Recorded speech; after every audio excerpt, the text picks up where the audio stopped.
For more information and secure your seats, please call 631-940-3825 to speak with someone in the ticket office. Get your business recognized by hundreds of thousands of Long Islanders by taking advantage of the advertising and sponsorship opportunities currently available with the Long Island Ducks. For more information, please call 631-940-3825, extension 106, or check us out on the web at liducks.com. The Ducks offer many packages available for groups to enjoy a game. The team offers block seating, pregame and in-game picnics, luxury suites, an exclusive party deck, and so much more.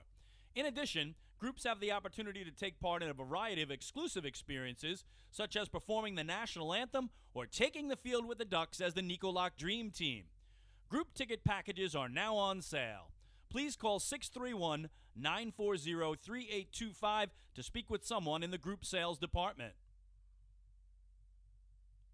Looking for official Long Island Ducks merchandise, hard-to-find memorabilia, team apparel, and so much more? Then be sure to check out the Waddle Inn Shop, the official merchandise store of the Ducks. Fans can visit the shop online anytime at liducks.com by clicking the merchandise icon. The store is open on game days Monday to Friday from 10 a.m. to 4 p.m. and then during the game from inside the ballpark only.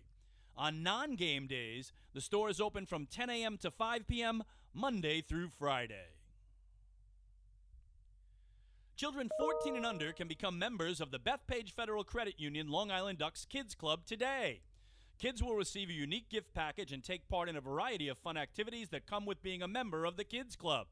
For more information on how to sign your child up, please visit liducks.com or call 631-940-3825. Quacker Jack, the 11-time Best Long Island mascot, is now available for appearances at parties and other special events throughout the Long Island community. Please fill out and submit an appearance request form at liducks.com or contact the Community Relations Department at 631-940-3825 to book an appearance. Once again, thank you for tuning in to the Long Island Ducks Broadcast Network. Today's game will begin momentarily. You're tuned in to the Long Island Ducks Broadcast Network. Today's Long Island Ducks game broadcast will begin shortly. Every game this season will be broadcast live on the Long Island Ducks Broadcast Network with high-definition video and audio via Boxcast. Fans can tune into the game on the Ducks' official Facebook page or YouTube channel, as well as the team's official website, liducks.com. Thank you for tuning in, and stand by for complete coverage of today's game. 2022 individual game tickets are now on sale.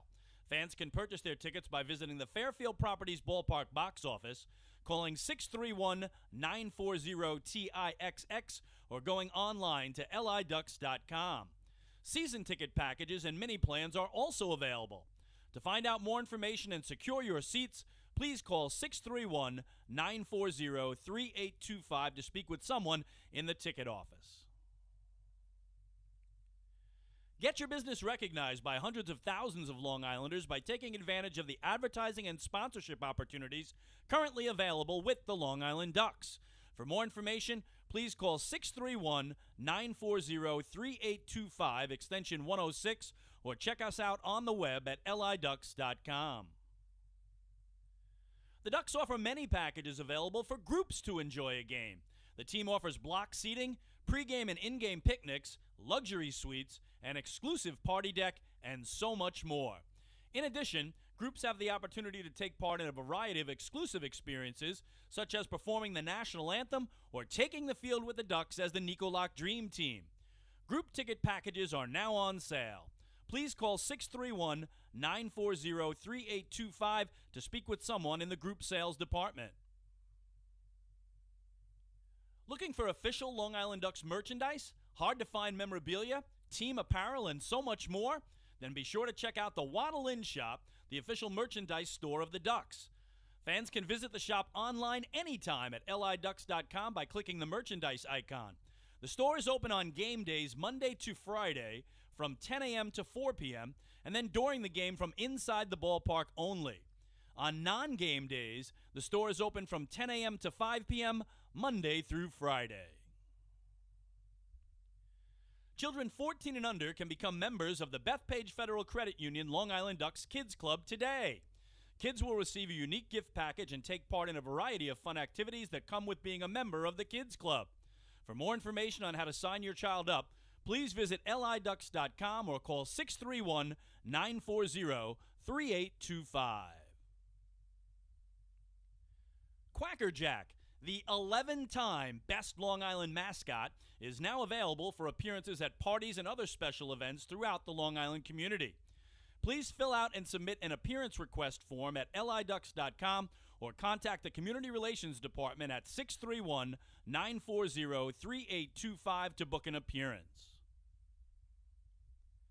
Once again, thank you for tuning in to the Long Island Ducks Broadcast Network. Today's game will begin momentarily. You're tuned in to the Long Island Ducks Broadcast Network. Today's Long Island Ducks game broadcast will begin shortly. Every game this season will be broadcast live on the Long Island Ducks Broadcast Network with high-definition video and audio via Boxcast. Fans can tune into the game on the Ducks' official Facebook page or YouTube channel, as well as the team's official website, liducks.com. Thank you for tuning in, and stand by for complete coverage of today's game. 2022 individual game tickets are now on sale. Fans can purchase their tickets by visiting the Fairfield Properties Ballpark box office, calling 631-940-TIXX, or going online to liducks.com. Season ticket packages and mini plans are also available. To find out more information and secure your seats, please call 631-940-3825 to speak with someone in the ticket office. Get your business recognized by hundreds of thousands of Long Islanders by taking advantage of the advertising and sponsorship opportunities currently available with the Long Island Ducks. For more information, please call 631-940-3825, extension 106, or check us out on the web at liducks.com. The Ducks offer many packages available for groups to enjoy a game. The team offers block seating, pregame and in-game picnics, luxury suites, an exclusive party deck, and so much more. In addition, groups have the opportunity to take part in a variety of exclusive experiences, such as performing the national anthem or taking the field with the Ducks as the Nicolak Dream Team. Group ticket packages are now on sale. Please call 631-940-3825 to speak with someone in the group sales department. Looking for official Long Island Ducks merchandise, hard-to-find memorabilia, team apparel, and so much more? Then be sure to check out the Waddle Inn Shop, the official merchandise store of the Ducks. Fans can visit the shop online anytime at liducks.com by clicking the merchandise icon. The store is open on game days Monday to Friday from 10 a.m. to 4 p.m., and then during the game from inside the ballpark only. On non-game days, the store is open from 10 a.m. to 5 p.m. Monday through Friday. Children 14 and under can become members of the Bethpage Federal Credit Union Long Island Ducks Kids Club today. Kids will receive a unique gift package and take part in a variety of fun activities that come with being a member of the Kids Club. For more information on how to sign your child up, please visit liducks.com or call 631-940-3825. Quacker Jack, the 11-time Best Long Island mascot, is now available for appearances at parties and other special events throughout the Long Island community. Please fill out and submit an appearance request form at liducks.com or contact the Community Relations Department at 631-940-3825 to book an appearance. Once again, thank you for tuning in to the Long Island Ducks Broadcast Network. Today's game will begin momentarily.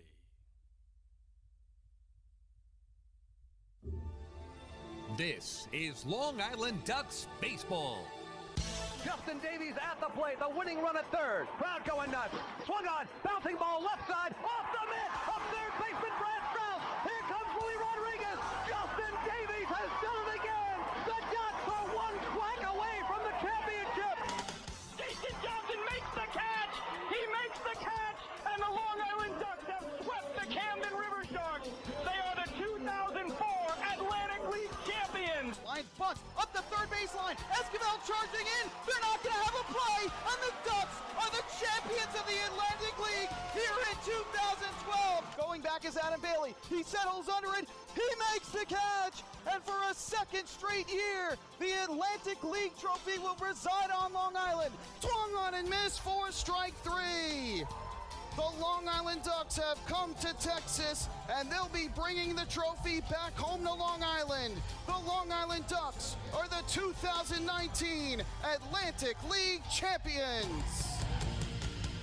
And now it's time for the Long Island Ducks pregame show. We are live here at Staten Island Community Hospital, Staten Island University Hospital Community Park, here in Staten Island, New York. It is time once again for Long Island Ducks baseball. Tonight, it is the middle game of a three-game series as the Long Island Ducks take on the Staten Island FerryHawks in the Battle of the Belts. Well, good evening, everybody. My name is Michael Pollack. I'll be bringing you the play-by-play for all of tonight's action. Thank you so much for joining us here on the Long Island Ducks Broadcast Network, coming to you on liducks.com, Facebook Live, and youtube.com/DucksBaseball. Well, we are getting closer and closer to the first pitch of tonight's ball game, and the Ducks will be looking to bounce back after a tough 1-0 walk-off loss. Ducks have played in 3 straight games where the home team has walked off. Long Island did so in back-to-back games on Wednesday and Thursday at home against the York Revolution, 6-5 in both contests. But last night, a pitcher's duel.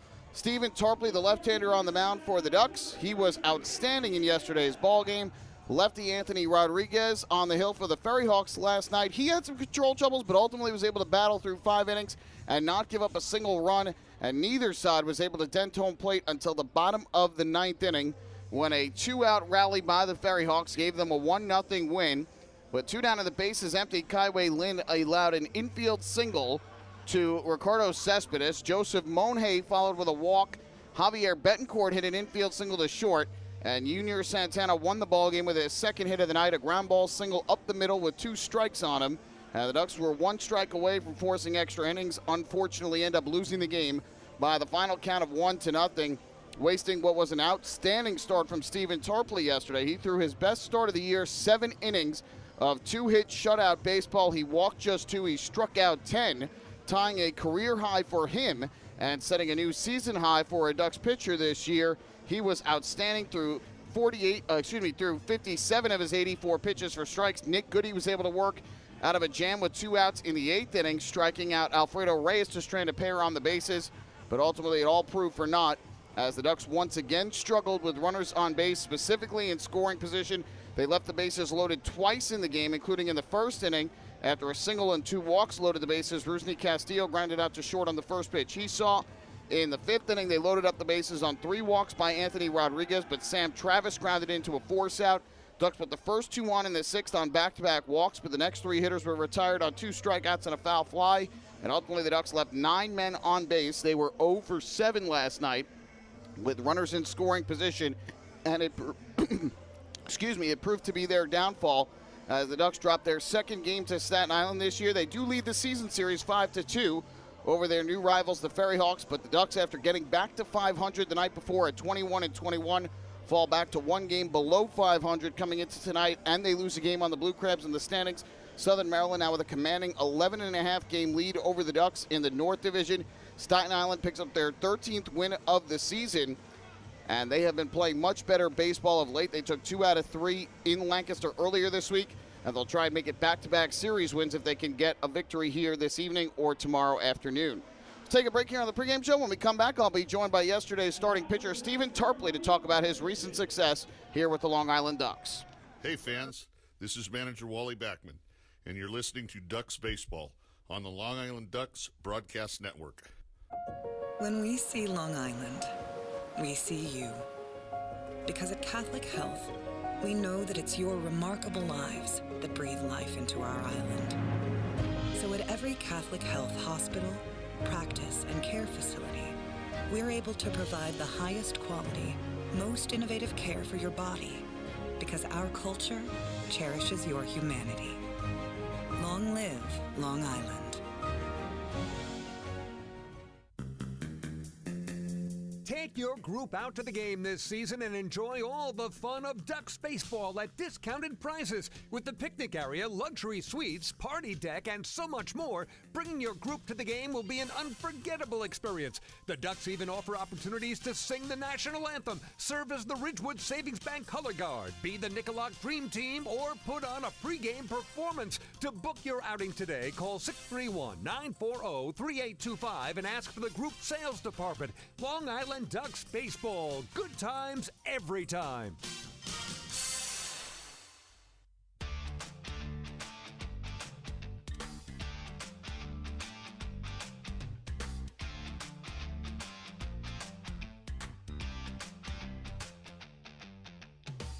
Getting ready for the middle game of the three-game series between the Long Island Ducks and the Staten Island FerryHawks. This series, the Ducks' first ever visit to Staten Island University Hospital Community Park and this beautiful new turf playing surface that they have installed on this field. This was a field that saw Stephen Tarpley pitch on it early in his professional career back in 2014 with the Aberdeen Ironbirds in the Orioles organization. He would go on to pitch here last night as a member of the Long Island Ducks, so I asked Stephen if it kind of evoked some of those memories from the early days of his professional career. Hey fans, this is... Well, before I get into the game yesterday, Stephen, you had a chance to play on this field at the beginning of your career with Aberdeen. Did yesterday kind of evoke some of those memories when you took the mound here? Yeah, definitely. I mean, it's a beautiful stadium. I mean, it's AAA-esque, and it has like a really good view. And the turf is definitely new, but I don't mind a turf mound because, you know, it just stays pretty consistent. So brought back a lot of memories. Yeah, man, we used to come here kind of often, so it's a trip. It's cool. When you think about that beginning part of your career to where you are now, what's kind of the one area of the game you feel like you've matured most in or learned the most about? I think just pitching in general, just like how to pitch, you know, how to use my stuff correctly, what I like to use, what I feel comfortable with, and how to make adjustments. I think it's been a learning curve and just a process along this whole way. But I think there's been a lot of growth, and, you know, I'm happy with where I'm at right now, and I'm just trying to continue to build off that. You've done a little of both in your career, relieving and starting. Of course, started the year in the bullpen, now back in the rotation. Is there one that you like more than the other? Honestly, I like getting strikeouts and getting guys out and keeping it close for the team. But, you know, if I get to do that for 7-8 innings, I'd love to do that as well because that brings out a little fire in me. But, yeah, I'd say I really like starting because I can get into a routine more so and, like, get into my workouts and all that and get my bullpens going and work on stuff. So I think it's a lot more comfortable to start, but either or, I'm happy just getting the ball, you know. Well, you talk about loving to strike guys out. 10 strikeouts in yesterday's game. Of course, you had the 9 strikeout game earlier this year. What, especially of late, has been working so well for you to get so many swings and misses? I think it's just been a lot of, like, moving the ball around, pitching in and out, and just being confident in my stuff and just attacking guys. So just starting, you know, the count off in my favor and really just staying on these guys. And even when I fall behind, I'm just trying to find a little chip on my shoulder to play with that can get me through that AB or get me through that inning to keep the runs off the board. But, yeah, I think, yeah. Yeah, longest outing of the year for you yesterday, best start of the season, of course. And you've obviously now been working with Mark Wiedemeyer over the last couple of weeks since he's joined this team. What are some of the things he's instilled in you and talked to you about what you're doing on the mound? He's been great. He's been just giving me a lot of information just about, you know, just kind of like it's a different kind of mental approach about pitching, just kind of being more confident in my stuff, using it more and just trusting to hit my spots. And when I do make a mistake that I need to, you know, come back and kind of recoup and correct that. Without letting it get out of hand. So just going pitch to pitch and breaking it down a little bit more. Just, you know, a lot of good knowledge stuff. When you have a start like that where you dominate like you did over 7 innings and you personally don't get the win and then the team doesn't get the win, how deflating is that for you?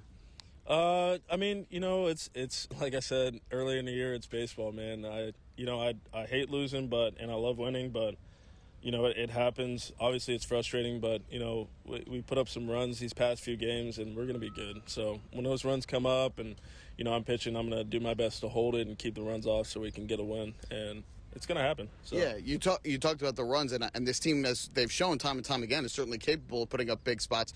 It has just seemed like the last few times when you've been on the mound, those runs haven't come. Yeah. Just kind of a situation of bad luck, you feel like, or do you get a sense that sometimes guys at the plate are pressing, especially when there are men on base and in scoring position? I think it's just been, we've just made some mistakes out there. But other than that, I don't think it's really anything other than just some bad luck. We hit a lot of balls right to guys, unfortunately, and it's just the way the game goes. Those are going to fall, though, and, our team keeps swinging it the way they've been swinging it, and they're going to get hot, and it's inevitable at that point. We're going to get run support, and I'm going to try and keep the runs off the board, and, that's how we collect those wins, but it's coming. Finally, Scott Harkin takes the mound tonight. He's been pitching so well of late for you guys. What, from your vantage point, have you seen that he's been able to do successfully to enable him to pitch as well as he has? He's been really good with mixing up timing and that curveball, utilizing that to get ahead in counts or just put guys away. His four seam has been, pretty good, location-wise. I've seen him just been getting better, each outing. It just seems like he's on a roll. So looking forward to him pitching tonight. He's a fun pitcher to watch, so, yeah. Thanks so much for the time, Stephen, and congrats on the great performance last night. Thank you very much. That is Stephen Tarpley, left-handed starting pitcher for the Long Island Ducks, who struck out 10 batters in yesterday's ballgame over 7 innings of 2-hit, 2-walk shutout baseball. Take a break here on the pregame show. When we come back, we'll look at tonight's pitching matchup. Then we'll have the starting lineups and the first pitch for the middle game of this 3-game set. Hey, fans, this is outfielder and hitting coach Lou Ford, and you're listening to Ducks Baseball on the Long Island Ducks Broadcast Network. Sayville Ford, the no-fees dealer, has been family-owned and operated for 65 years. Visit their spacious showroom to choose from a giant inventory of new, pre-owned, and commercial vehicles with a free 10-year, 100,000-mile powertrain limited warranty included. Some exclusions apply. Plus, they offer top dollar for trades, and their service department is open until 1 a.m. on weekdays. Sayville Ford, Long Island's Ford giant, is conveniently located off Exit 50 on Sunrise Highway, or visit SayvilleFord.com for more information. Morning, Dan. How was your weekend? Oh, it was awesome. I took my family to a Ducks game and had a blast. The seats were great. We ate a ton of food, and the Ducks won. They even had amazing fireworks. Oh, yeah. They got a good thing going on there. I took friends to Thirsty Thursday a couple weeks ago and had too much fun. They should totally use us in one of their radio spots. You mean like the one we're doing right now? Sure, that works. Ducks Baseball. Good times every time. Get tickets at liducks.com.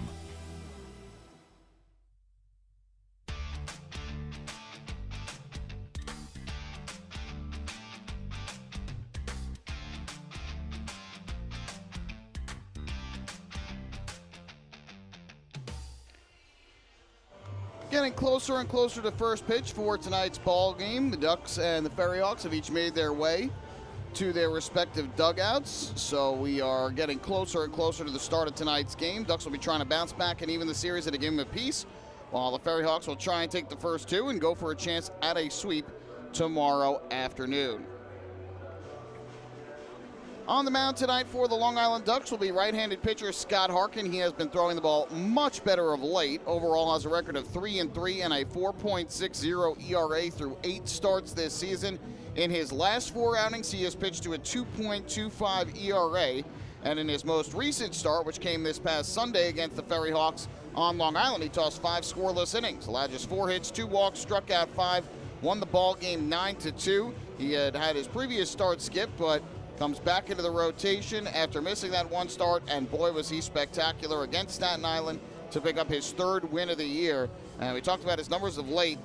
He had started the year off very poorly. He had given up 16 runs in his first 19 innings, a 7.58 ERA in his first 4 starts of the season, 29 hits in that span, but in his last 4 starts, as we mentioned, has 2 wins and a loss. He's got an ERA of 2.25 and has given up just 7 runs, 6 earned in 24 innings, allowing just 22 hits and 3 walks in that span while striking out 4. So his control has been much better. He's given up way fewer runs and hits. And most importantly, the Ducks have been getting wins, especially in each of his last 2 outings. On the flip side of things, it's going to be Anthony Auletta, a lefty who will get the start today for Staten Island. Auletta has made 4 relief appearances this year, and in those 4 relief appearances is 1-0 with a 7.36 ERA, allowing 5 runs, 3 earned, and 6 walks. Only 1 hit, though, in those 3 2/3 innings that he's pitched. However, he did start on June 1st against the Lancaster Barnstormers. He pitched 2 innings that day, allowed 4 runs on 4 hits and 3 walks, but those stats not reflected because the game was rained out, so those stats get washed away. But he has started before this year, and we'll see just how long he's able to go here today. Remember, of course, the FerryHawks would love to try and get him through 5 to see if they can avoid losing the DH, but ultimately we'll see how long he can go, and we'll see if the Ducks offense, which was held in check last night, no runs and just 4 hits for the Long Island Ducks offense. They had plenty of base runners, though, 7 walks in the game, but were unable to dent home plate. Oleta, by the way, is a local product. He's from Queens, New York, and played some college baseball on Long Island at Malloy College. He also went to Santa Fe College and Valdosta State University, but born in Queens and playing here in New York for his hometown team in the Staten Island FerryHawks. We'll take one more break here on the pregame show. When we come back, we'll have the starting lineups and the first pitch of this evening's game. It's the Long Island Ducks and the Staten Island FerryHawks in the middle game of a 3-game series. Hey fans, this is Tyler Webb, left-handed pitcher, and you're listening to Ducks Baseball on the Long Island Ducks Broadcast Network. Millennium Container Service is fulfilling the needs of businesses and homes across Long Island. They provide waste and recycling services plus a variety of dumpster rental options for any project. Millennium Container Service offers convenient, on-time deliveries and pickups, as well as daily, weekly, and monthly commercial service. Need a quote? Call 516-826-5544 or visit millenniumcontainer.com. Millennium Container Service. Keep your home and business clean. The Waddle Inn Shop is your home for everything Ducks baseball. The team store is full of official Long Island Ducks merchandise, great gifts, hard-to-find memorabilia, team apparel, and so much more. You can even get your favorite name and number put on the back of your very own Ducks jersey. Celebrate Waddle Inn Wednesday as well, with exclusive deals in store during every Wednesday home game. Visit the Waddle Inn Shop today at Fairfield Properties Ballpark or shop online anytime at liducks.com.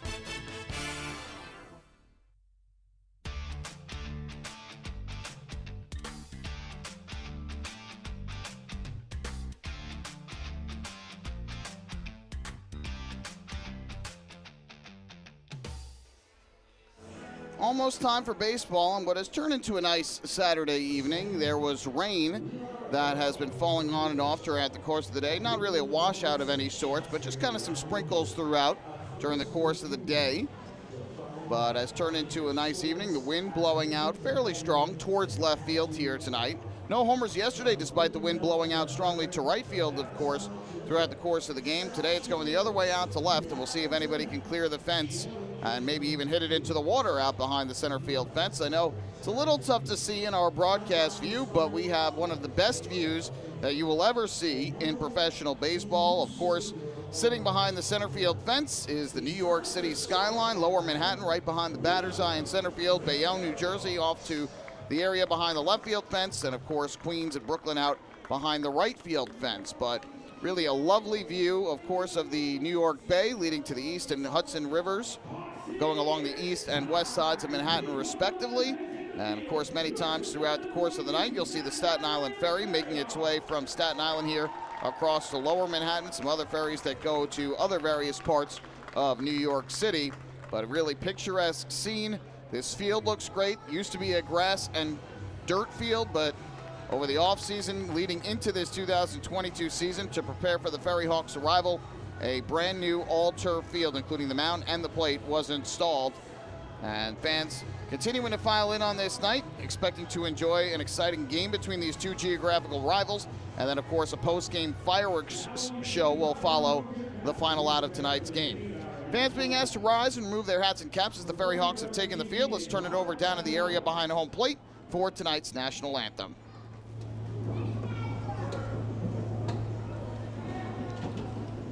Oh, say, can you see by the dawn's early light what so proudly we hailed at the twilight's last gleam?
edition of our national anthem here this evening. And we are moments away from baseball as the Long Island Ducks and the Staten Island FerryHawks play the middle game of this 3-game series. If you're just joining us, the Ducks enter tonight's game with a record of 21-22 on the season. They are now 7-12 on the road this year. They do lead the Battle of the Belt, though, in the early going 5-2 over Staten Island, and they remain 11.5 games behind the Southern Maryland Blue Crabs in the North Division standings. Staten Island at 13-30 overall. They're 10-12 here at home, and they're 19.5 games in back of Southern Maryland. They bring up the rear of the North Division. Starting lineups for the two teams tonight. For the Ducks, L.J. Mazzilli will bat in the leadoff spot tonight. He is the left fielder.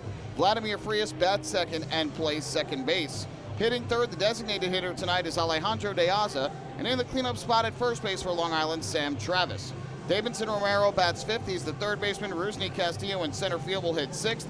Joe DiCarlo will do the catching and bat seventh. Devin Marrero is at shortstop. He will hit eighth. And rounding out the order in right field for Long Island is Johnny Turbo. On the flip side for the Staten Island FerryHawks, Ricardo Cespedes, the lefty, will lead things off. In the batting order, all righties after that. Dilson Herrera will bat second. He plays first base. Angel Aguilar, the shortstop, hits third. Mariel Bautista in the cleanup spot is the right fielder. Steven Almaez is at second base batting fifth.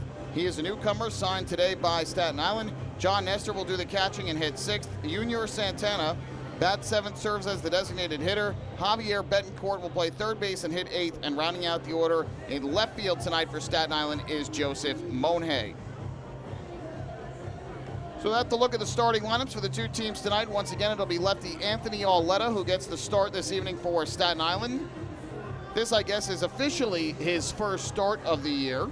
He did start on June 1st, as we mentioned, but that game rained out midway through, and so those stats wiped out. So, Auletta will be making his first start. He has 4 appearances on the season, and righty Scott Harkin will make his 9th start of the season for Long Island. Harkin comes in with a record of 3-3 and a 4.60 ERA, and certainly has been throwing the ball much better of late for the Long Island Ducks. My name is Michael Pollock. Thank you so very much for spending your Saturday night joining in here on the Long Island Ducks Broadcast Network. We hope your weekend, has been off to a good start. Ducks will play tonight, and then tomorrow afternoon. Then they will hit the road down to North Carolina, where they'll open up a 3-game series with the High Point Rockers. Their second and final visit to High Point this season, Tuesday, Wednesday, and Thursday, before they make the return back home to Long Island for a season-long 10-game homestand. So we are just about ready to go. L.J. Mazzilli will make his way into the batter's box for Long Island. And Anthony Auletta will toe the rubber for Staten Island. Middle game of this 3-game series about to get underway, a bit on the late side of things.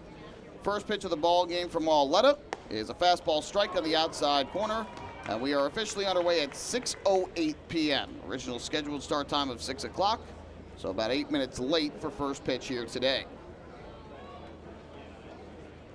Here comes the 0-1 from Auletta. Mazzilli takes a curveball. That's on the inside corner for a strike called. And it's quickly 0-2. Mazzilli hitting .225, 2 homers, 13 RBIs, 28 runs scored on the season. 0-2. Swing and a foul tip into the glove of John Nestor. So on 3 pitches, L.J. Mazzilli is down on strikes. And there's one away here in the top of the first inning. Good start for Auletta, who came into the game with just 3 strikeouts in 3 2/3 innings this season.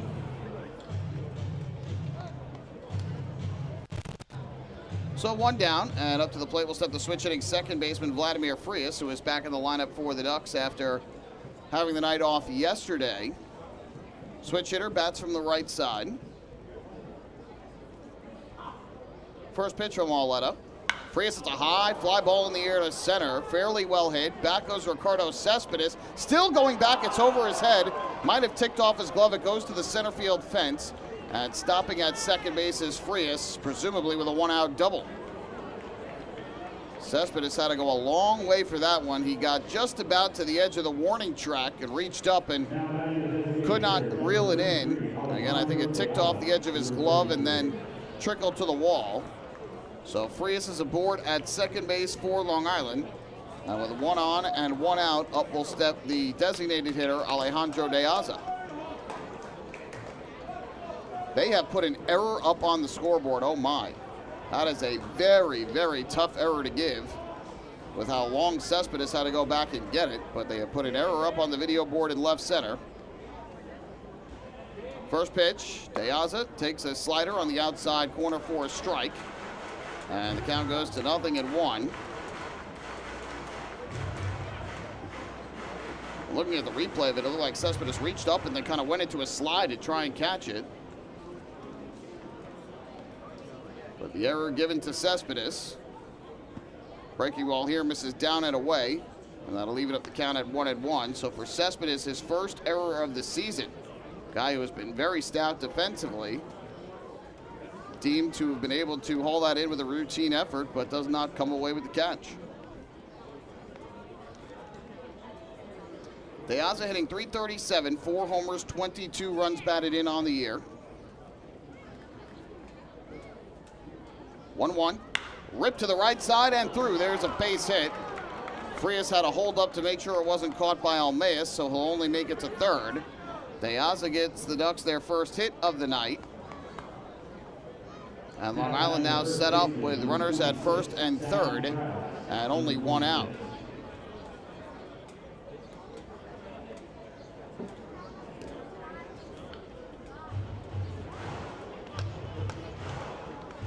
So the Ducks have another situation here with runners on base, specifically runners in scoring position. Last night, 0 for 7 with men in scoring position. They left 9 on base. We'll see if the Ducks can bounce back similarly to what they did last weekend on Long Island.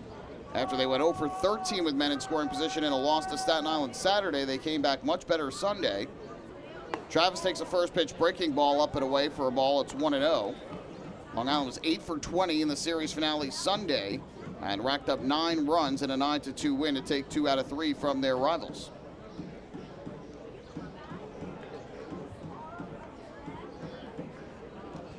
.1-0 coming from Auletta to Travis. Here's the kick and the pitch. Travis takes a fastball at the knees for a called strike, 1-1. I think there was a change, too, to the umpires for today's game.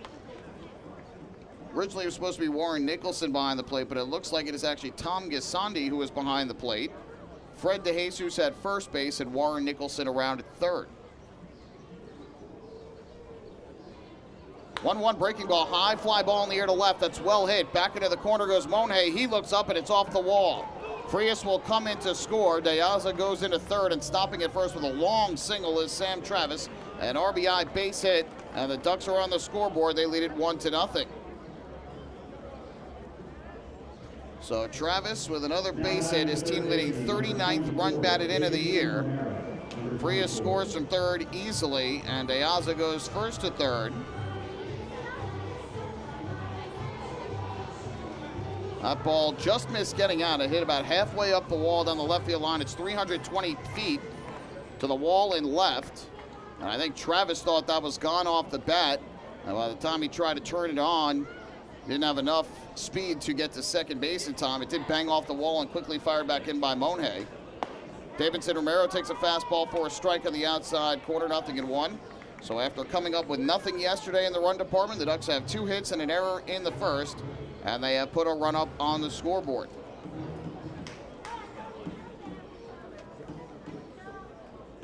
A 1. That fastball is taken inside, and that'll even things up at 1 ball and 1 strike on Romero. Sitting .261 on the year, 6 home runs, 17 runs batted in.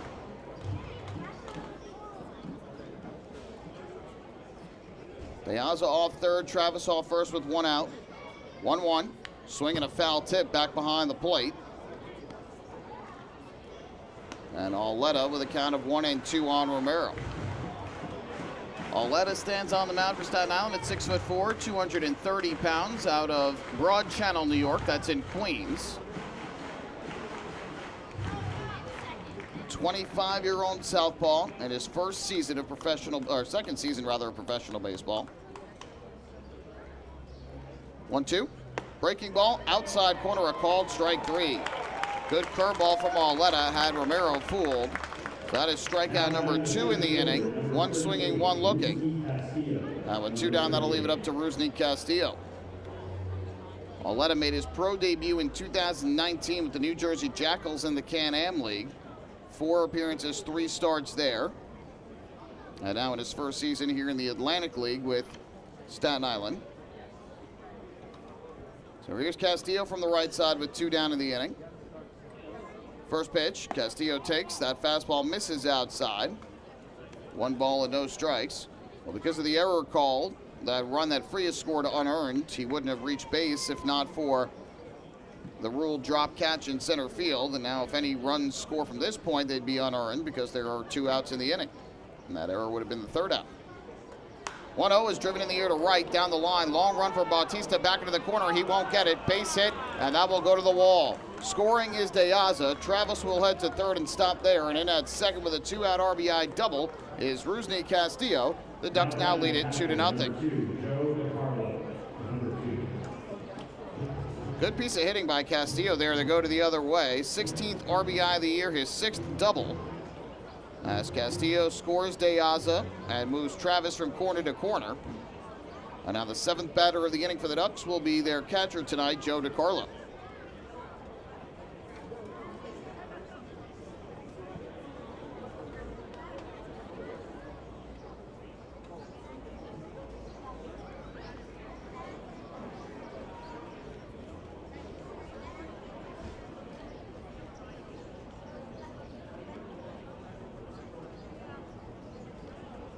First pitch here is taken on the outside corner for a strike. 0-1 on Joe DiCarlo, who comes in hitting .307, no homers and 18 runs batted in.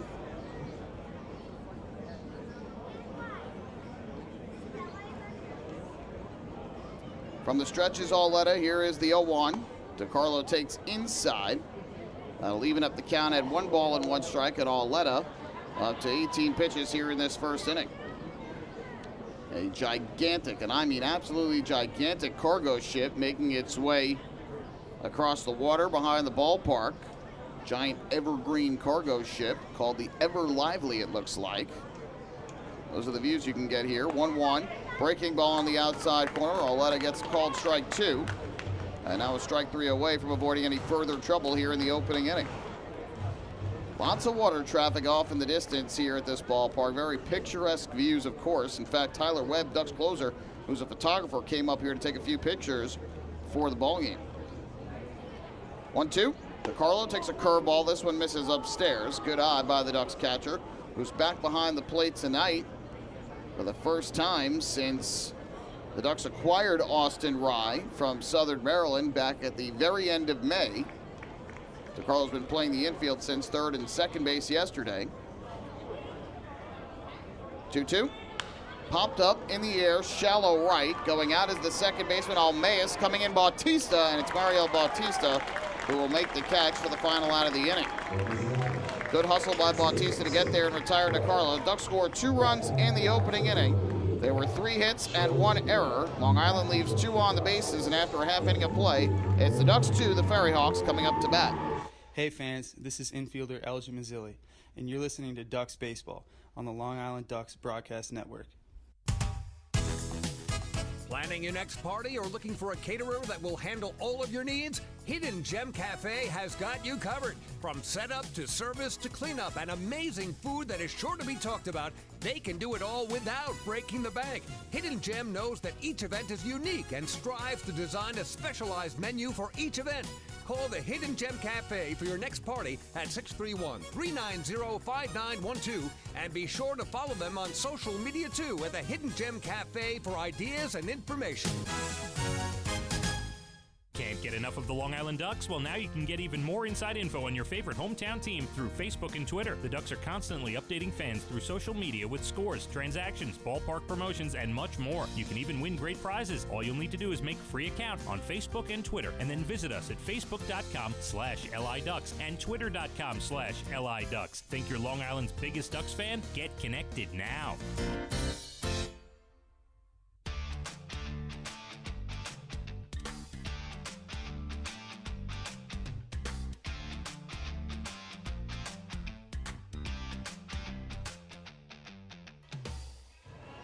Well, we head to the bottom of the first. The Ducks out to an early 2-0 lead over the FerryHawks. And every time a Ducks batter walks this season, it is a First National Bank LI walk to first. First National Bank celebrating 95 years as Long Island's truly local bank. Explore anniversary promotions and experience customer first service for yourself. Visit fnbli.com. Well, Stephen Tarpley's got to be sitting on the Ducks bench or standing near the Ducks bench and wondering where was this last night when he was tossing an absolute gem, 7 shutout innings, striking out 10, but got 0 run support as the Ducks were shut out for just the second time this year. But Long Island off to a good start today. They pick up 3 hits in the first inning and another base runner on an error on a deep drive to center by Deaza that Cespedes had to go all the way back on and try to reel it in over his shoulder as he fell to the turf, but didn't come up with it, deemed an error. And that allowed Long Island to get their first base runner of the game, and ultimately 2 runners scored in the inning. So 2 unearned runs give the Flock a 2-0 lead. Here's Ricardo Cespedes to lead off in the first, and he takes a fastball up high for ball 1 from Harkin. Cespedes hitting .238 this year, 2 home runs, 9 RBIs. 1-0. And that fastball, belt high for a strike over the outer half of the plate to even things up at 1-1. Mix of clouds and blue sky here tonight as the sun sets behind the third base stands. Good curveball from Harkin. That one, I guess, just missed the inside corner. 2-1 on Cespedes. Wind, as we mentioned at the top of the broadcast, blowing out towards left field today. 2-1 on the ground towards short. Charging it is Marrero. Fields and throws to first in time for the out, and there is 1 away. Now, you never know if an inning is going to continue the same way, but Ducks could have potentially had a 3rd run in that first inning, too. When Sam Travis hit the deep drive to left field, I think he thought it was gone off the bat and really didn't start turning it on until he got about 2/3 of the way up the first base line. Could have potentially ended up with a double, though it did bang hard off the wall and right to Monhay. Fastball is up and inside here, 1 ball and no strikes. And of course, had that happened, he would have scored on Castillo's double to right. But again, fallacy of the predetermined outcome. You don't know if a pitcher pitches to the opposing hitters the same way. Had Travis been on second rather than first. Foul ball back here, 1-1 the count now. On the number 2 hitter, former Met Dilson Herrera. The first baseman is 1 for 11 with a couple of walks to begin his FerryHawk career. Here he's way out in front of a breaking ball from Harkin.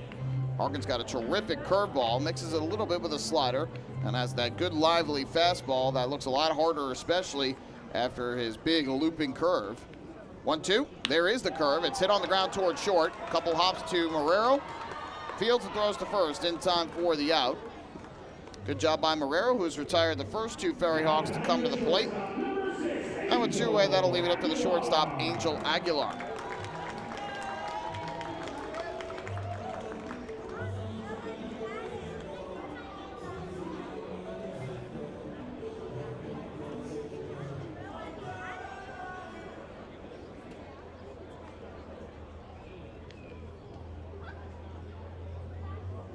So with 2 down, the base is empty. Here is Aguilar to the plate.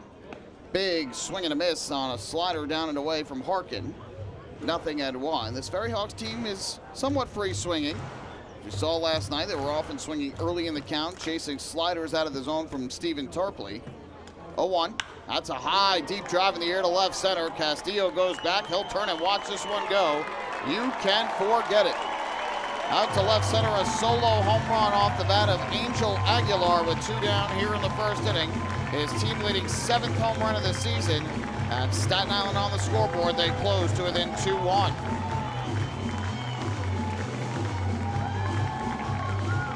Well, Staten Island not a team that leaves the yard often. As a group, Staten Island comes into the day with just 24 home runs on the season, a league low. But Aguilar did not miss that pitch from Harkin and pummeled it over the left center field fence. It looked like a 90-mile-an-hour fastball at the top of the zone. After he threw the big breaking ball to start, came back with a fastball, but left it up and out over the plate. And now Bautista lifts a fly ball in the air to right. Johnny Turbo drifts a step or 2 to his right. He'll make the catch, and that'll end the inning. So the FerryHawks answer the 2-run top of the first for Long Island with 1 run on 1 hit here in the bottom of the first. The solo home run by Angel Aguilar, and after 1, it's the Ducks 2, the FerryHawks 1. Hey fans, this is pitcher Joe Iorio, and you're listening to Ducks Baseball on the Long Island Ducks Broadcast Network. PSCG Long Island wants you to know how to save energy and money in your home. Did you know energy-efficient appliances can use up to 25% less energy? Here's how to save. PSEG Long Island offers money-saving rebates when you purchase Energy Star appliances. Discover how a little energy efficiency know-how can mean savings in your home. Find more energy efficiency tips, tools, and money-saving rebates at pscgliny.com/save money. Want an awesome birthday without all the hassle? Book your Kona Ice birthday party with the Ducks today. 2 brand new packages are now available, including our exclusive game room suite. Along with enjoying an exciting Ducks game, your birthday child and his or her friends will have a blast playing video games on Nintendo Switch, Xbox, and PlayStation 4 in their very own private luxury suite. Plus, they'll be treated to food, beverages, snacks, and much more. Kona Ice birthday parties with the Long Island Ducks, the party of a lifetime.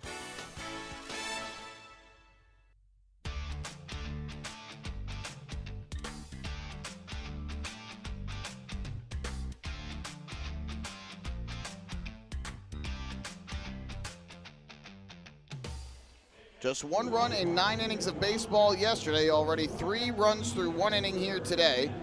The Ducks with a 2-1 lead over the FerryHawks as we make our way to the 2nd inning here in Staten Island.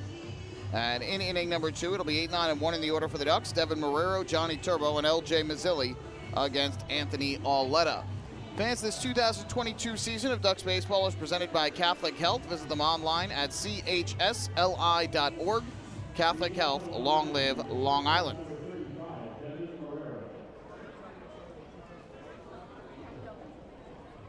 Clouds breaking now for some more sun as it continues to set. So some more peaks of blue sky, mainly out over left field and left center. Devin Marrero, the 8-hitter and shortstop for the Ducks. First pitch on the way is a fastball taken for a strike. 0-1. Auletta allowed 3 hits, including an RBI single by Sam Travis and an RBI double by Rusney Castillo in the first. 0-1. Marrero, fly ball down the right field line, well hit, but it's going to slice foul and out of play. And the last section of seats down the right field line, and it's 0-2. 2 runs came home for the Ducks in that first inning. Auletta gets the sign and comes set. The 0-2. That's fouled off again, this time over the roof of the ballpark on the first base side and out of play. Capacity of the ballpark, 8,500, formerly known as Richmond County Bank Ballpark, and the ballpark at St. George section of Staten Island, overlooking lower Manhattan. 0-2, that's line down the right field line, again slicing foul and into the crowd. Karam's back down onto the field to play. All right, the former home of the Staten Island Yankees, who were the low-A short season affiliate of the New York Yankees from 2001 through 2020, and played their home games at this ballpark before losing their affiliation. And after no baseball in 2020 or 21, baseball is back. Here Marrero cuts through a high fastball for strike 3. 3rd strikeout of the ball game for Auletta. That's a new season high for him. And there's 1 away in the 2nd. Now batting the right fielder, number 14, Johnny Turbo, number 14.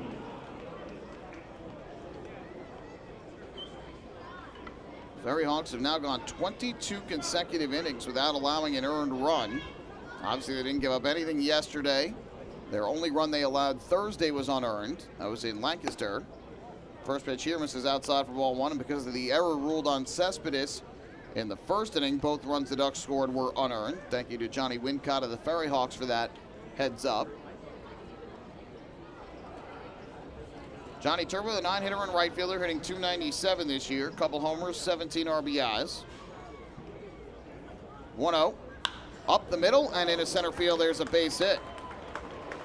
So Johnny Turbo's got the 4th hit of the night for Long Island, a 1-out single to center field. Now batting the left fielder, number Ducks get the speedster on. And back to the top of the order we go for L.J. Mazzilli.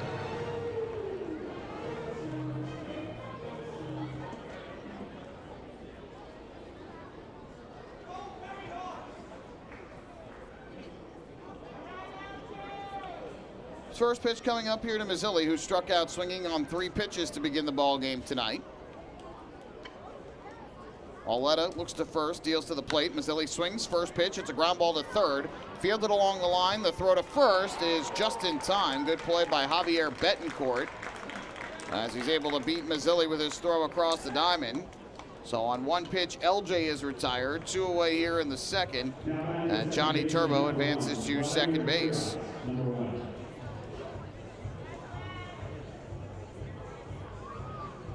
That's the one thing the Ducks have been doing at times throughout the course of this season, is somewhat making it easier on their opposing pitchers. Auletta had to throw over 20 pitches to get through the first inning. But 1 pitch swinging there for Mazzilli, and he grounds out. It makes the job easier for the starter, who has not been able to throw more than an inning and a third this year in games that have actually counted. First pitch here misses outside for ball. We told you he threw 2 innings on June 1st against the Barnstormers in a start, but that game rained out, so the stats get rained out. So he has thrown a couple innings, but has not been able to go deep into a game. And so I'm not sure just quite how long he'll be able to pitch here today. Turbo takes his lead, the 1-0. Frias takes a breaking ball for a strike in the outside corner. It's 1-1. Frias hit that deep drive to center field back in the first inning that Cespedes had to go all the way back to the warning track to try and get, and had it go off his glove as he lunged to try and make the grab. Kicking a turn back to second base. Turbo will hold on there.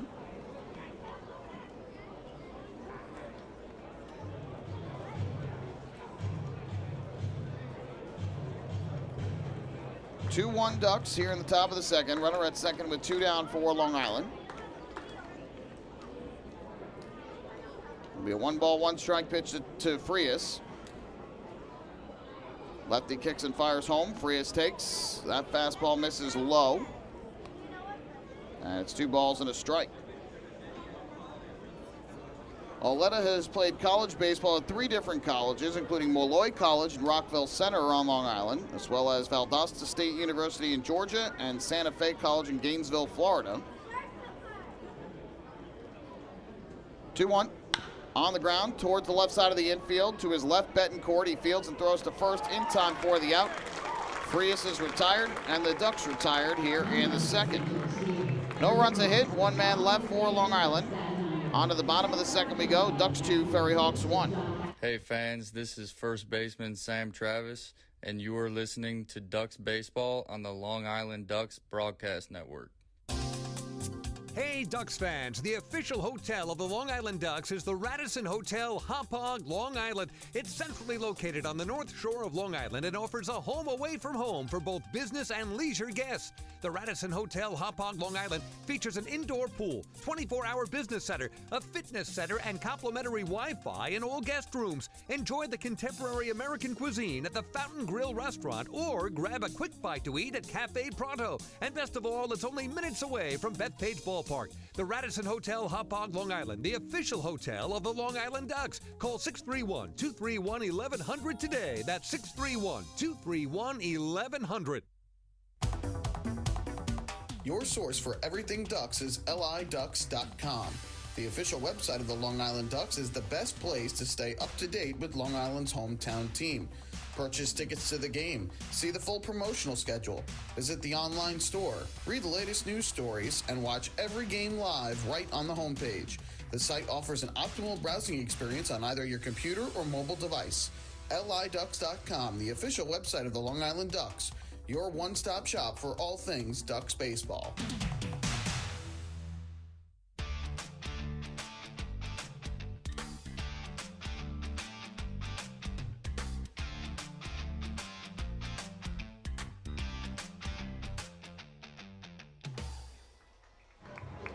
Ducks have the lead 2-1 over the FerryHawks. We go to the bottom half of the second inning. Scott Harkin back to the mound for Long Island.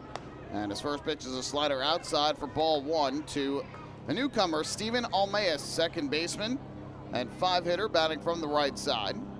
making his FerryHawks debut today. Takes a fastball strike at the knees, and it's 1-1. FerryHawks had 2 players get released today, including Ben Ruda, an outfielder, and Brandon Wagner, an infielder, both lefty hitters. This one lined into right field, and there's a base hit. Good start for Almeas to his FerryHawks career, as he singles the other way. Second hit of the game for Staten Island. So Ruda and Wagner, 2 regulars in the lineup, both departing. Staten Island instead signed Almeas today, an infielder who is from New York City. And they also signed right-handed pitcher Hector Guantz Pena from San Cristobal in the Dominican Republic. So 2 departures, 2 additions to the roster today for Staten Island. First pitch here to John Nestor. The fastball ties him up and in. He didn't go around, though. So 1 ball and no strikes. Nestor had the night off last night as Brian Gonzalez did the catching. Gonzalez and Alfredo Reyes, the 2 players on the bench tonight for Staten Island. Of course, Kelsey Whitmore as well. This one lifted in the air to center. Racing in, Rusney Castillo, and he'll make the catch for the first out of the inning. So Nestor retired, 1 away. That'll bring up the designated hitter and last night's hero, Junior Santana. FerryHawks faithful giving Santana a nice cheer as he won the game last night for Staten Island with a 2-out, 2-strike RBI single up the middle off Kaiwei Lin in the bottom of the 9th to plate the only run of the game.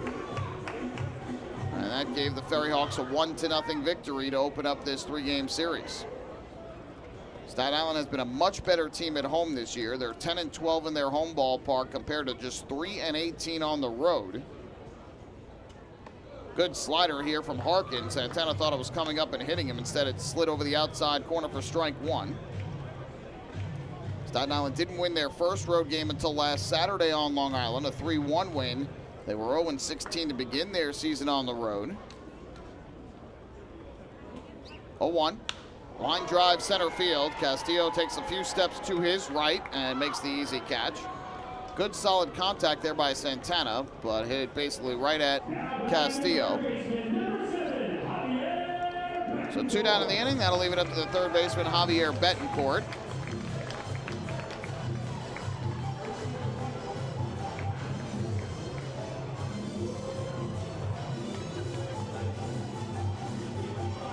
So Harkin has bounced back after the leadoff single to retire back-to-back hitters on the fly ball to center. Here's Javier Betancourt, runners going. Pitch is taken low. The throw down to second by DiCarlo. And it's in time for the out. Good tag by Frias. Almeas helps him up after he slid right into Frias, but a good job by the Ducks second baseman to make the tag, and a good throw by Joe DiCarlo. 2-4 on the caught stealing, and that will retire the side here in the second. No runs a hit because of the caught stealing. Nobody left on base. No errors as well. We go to the third. 2-1. Ducks lead it. Hey fan, this is pitcher Anderson De Leon, and you're listening to Duck Baseball on Long Island Ducks Broadcast Network. This is it. Check it out. See what everyone's talking about. Let Nicolak Pavers pave your way. Bring your outdoor living dreams to life. Visit Nicolak's Outdoor Design Center at 200 Henry Street in Lindenhurst and see thousands of square feet of pavers, retaining walls, fire pits, and outdoor living accents on display. Only Nicolak paving stones are made with Paver Shield technology for more vibrant color options than anyone else. Visit Nicolak.com to request a free sample or their Outdoor Design Center at 200 Henry Street in Lindenhurst. Nicolak. Ask for it by name. You'll see the difference. Visit Nicolak.com. That's Nicolak.com. Let Nicolak Pavers pave your way. Pave your way.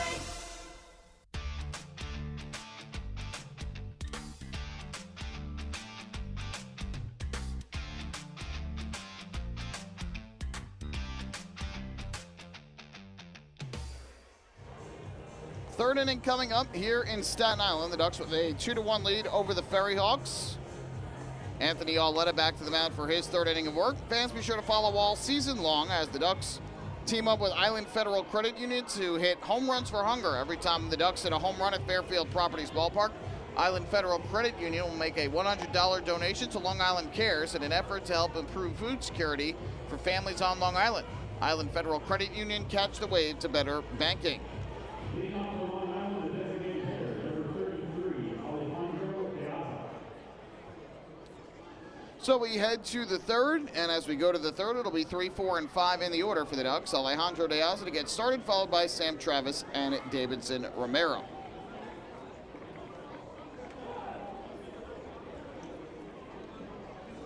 Auletta works out of the stretch on the mound. First pitch, and De Asa takes a curveball low and outside for ball 1. De Asa singled to right back in the opening inning, then later scored on Rusney Castillo's RBI double.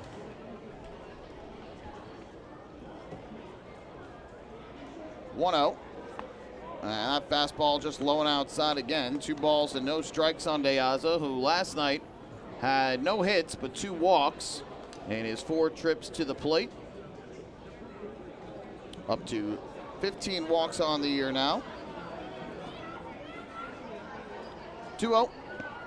And again, Auletta misses. This one down and away. 3 balls and no strikes. The single for De Asa, extending his on-base streak, which is now up to 15 consecutive games. His hitting streak ended at 13 last night. 3-0. That's way up and inside ball 4. So there is the first walk of the night, given up by Anthony Auletta, and our first First National Bank LI walk to first of the game. Go first, go far. In De Asa's last 14 games coming in, hitting .453, a 24 for 53 clip, with a .567 on-base percentage and a .736 slugging percentage. So the numbers have been very impressive of late for De Asa after a bit of a slow start with the Ducks. Here's Sam Travis to bat. First pitch, and Travis swings away, fouls it back to the suites upstairs, and then it comes back down below into the crowd. And the count 0-1. This ballpark comes with 18 regular-sized luxury suites, but it also has a 60-person Skyline suite located down the right field line, offering some of the great views of the New York Harbor. 0-1. And that breaking ball misses outside. 1 ball, 1 strike. One of the things I thought was very unique, if you walk on the suite level and look at the doors, they all kind of look like doors on a ship. You know, a solid navy blue door, but it's got a circular window. It kind of looks like one of those windows you would see on a boat. It allows you to peer into the suite with kind of like a crisscross pattern on it. Fan gets the baseball about 6 rows behind the Ducks dugout after it caromed back down below from the suite level. That was the big cheer you just heard.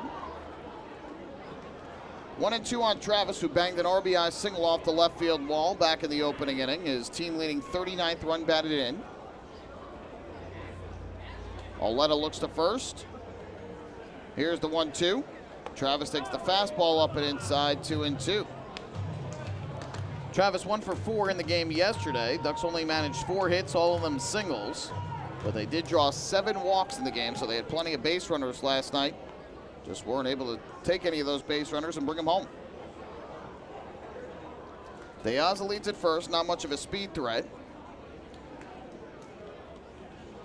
Auletta ready, and he'll step off to look De Asa back. Behind the first base stands here are brand new outlets, the Empire outlets they call them, brand new shopping and eatery center. And there are fans that are standing atop that right now, peering into the ballpark to try and catch some of the action. 2-2. Inside. Travis almost got hit as the pitch came up near the hands to back him off the plate. But there's a little ledge there that overlooks the harbor up by one level of stores, and some fans, people can stand atop there and catch a glimpse of the action. I don't know if they could see all of the field, but certainly could see some of it from up there. About half dozen people up there right now. See if De Asa takes off with the 3-2 count here. He does not. And Travis takes a fastball on the outside corner for strike 3. And Travis must have been looking for something else there, but Auletta paints the outside corner with his 4th strikeout of the night. And Travis retired for the first out here in the 3rd. Now batting the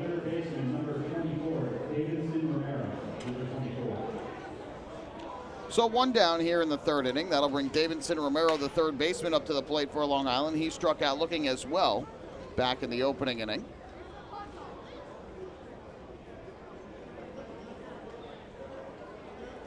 First pitch, and Romero takes a curveball over the outside corner for a strike, 0-1. Romero back in the lineup yesterday after missing 9 games. He was away from the team for personal reasons, went 0 for 2 with 2 walks yesterday. Throw over, and back safely there is De Aza, held on by Dilson Herrera. A couple of former big leaguers over there at first base. The two of them, Herrera and De Aza, combined 14 years of big league experience.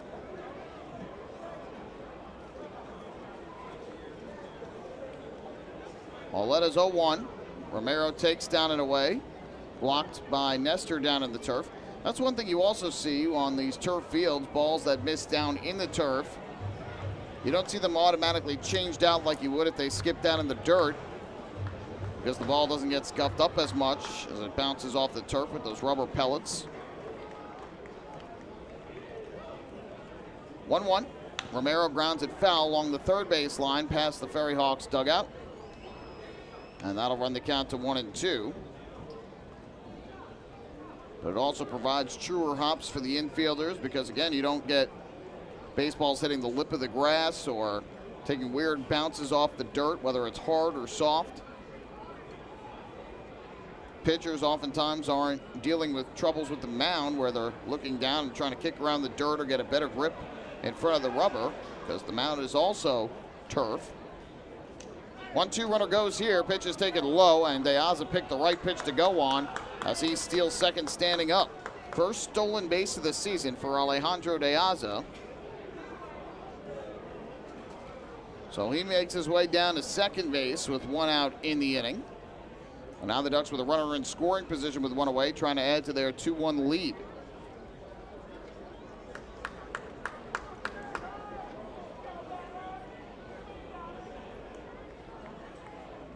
Here comes the 2-2. The pitch, high fly ball in the air to right center. Drifting to his left is Ricardo Cespedes to make the catch. So Romero retired for the second time tonight. De Aza has to stay put at second. And with 2 away, that'll leave it up to the center fielder, Rusney Castillo.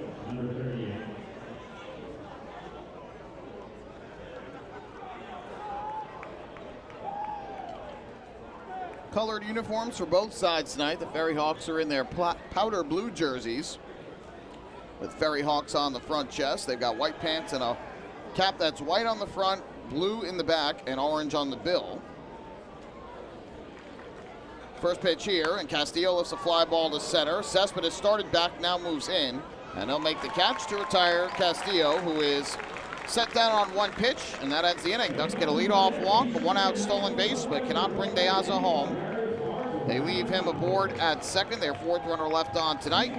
We head to the bottom of the 3rd. Ducks 2, the FerryHawks 1. Hey fans, this is infielder Vladimir Frias, and you're listening to Ducks Baseball on the Long Island Ducks Broadcast Network. When we see Long Island, we see you. Because at Catholic Health, we know that it's your remarkable lives that breathe life into our island.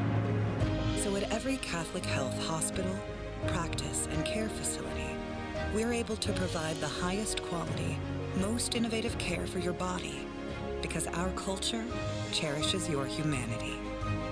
Long live Long Island.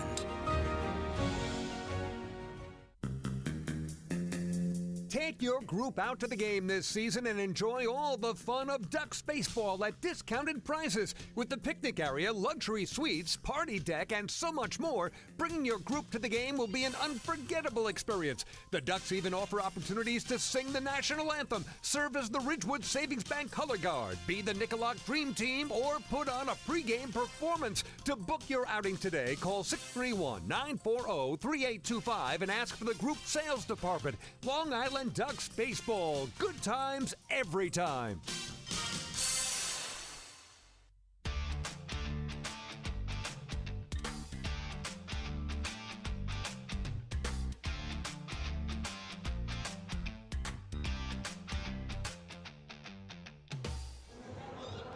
This game moves to the bottom of the third. The Ducks still with a 2-1 lead over the FerryHawks. Scott Harkin back to the rubber for his third inning of work. He'll face 8, 9, and 1. In the FerryHawks batting order, Javier Betancourt, Joseph Monhay, and Ricardo Cespedes. Ducks out hitting the FerryHawks 4-2 thus far. Staten Island with the only error of the game. First pitch slider, taken on the inside corner for a strike, 0-1. Betancourt, 243 hitter, 1 homers, 9 RBIs. He was at the plate when Steven Almeas was caught stealing back in the second inning. 0-1, and that fastball misses outside, and we've in the count at 1 ball and 1 strike. We'll go through the out-of-town scores this inning as well, let you know what's going on around the Atlantic League and on the Major League scoreboard tonight.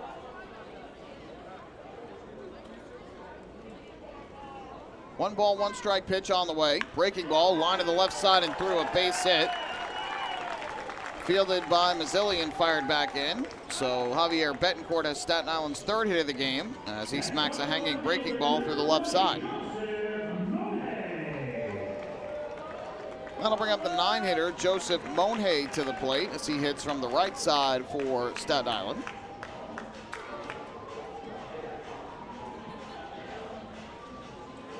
All of Monhay's numbers are showing as zeros on the video board. They must be having some trouble there. First pitch, and that slider on the outside corner for a strike, 0-1. Monhay is hitting 163 this year. No home runs, 7 RBIs for him. Leading off at first base is Javier Betancourt. The pitch bunted at, then pulled back, taken for a strike by Monhay, and it's 0-2. Scott Harkin faced the FerryHawks in his most recent start, June 5th on Long Island. That was last Sunday in the Ducks' 9-2 win. Allowed just 4 hits over 5 scoreless innings, walked 2, struck out 5. Curveball misses down low here, 1-2. One thing that Harkin did really well, pounded the strike zone. 82 pitches, 57 for strikes. That's 70%. And he was able to strand 6 men on base in the game. 1-2. Breaking ball swung on and missed here for strike 3. Ball was down in the turf. Blocked by DiCarlo. That's strikeout number 1 on the night for Scott Harkin. Monhay retired for the first out in the third. So everybody else underway in the Atlantic League down in Gastonia, North Carolina. Honey Hunters hosting the Rockers. That game scoreless, bottom of the second inning. Jerry Keel on the mound tonight for Gastonia. Neil Uscali, the starter for High Point. Runner goes here, chopped over the mound. Charging in is Devin Marrero. He fields and he bobbles the baseball. Cespedes is going to be safe at first. Down to second base goes Betancourt. Runner was going on the play, so no chance at a double play, but Marrero fielded it with a chance to throw to first for the out. And ultimately they say Cespedes is safe at first. And it looks like they're going to give Cespedes an infield single there. So Cespedes gets the base hit on a ball that was juggled and dropped by Marrero, who, had he fielded cleanly, could have very well had Cespedes at first. After Cespedes got charged with the error on the deep drive over his head to center that he could not reel in, had to go off his glove. Now that is Dilson Herrera to the plate. Takes a breaking ball inside, 1-0, and Scott Harkin in a little bit of trouble here. 2 on and 1 out in the third.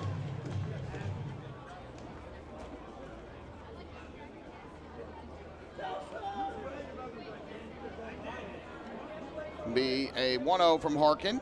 The pitch. Fastball taken at the knees for a strike on the outside corner. 1-1 on Herrera, who grounded to short his first time up.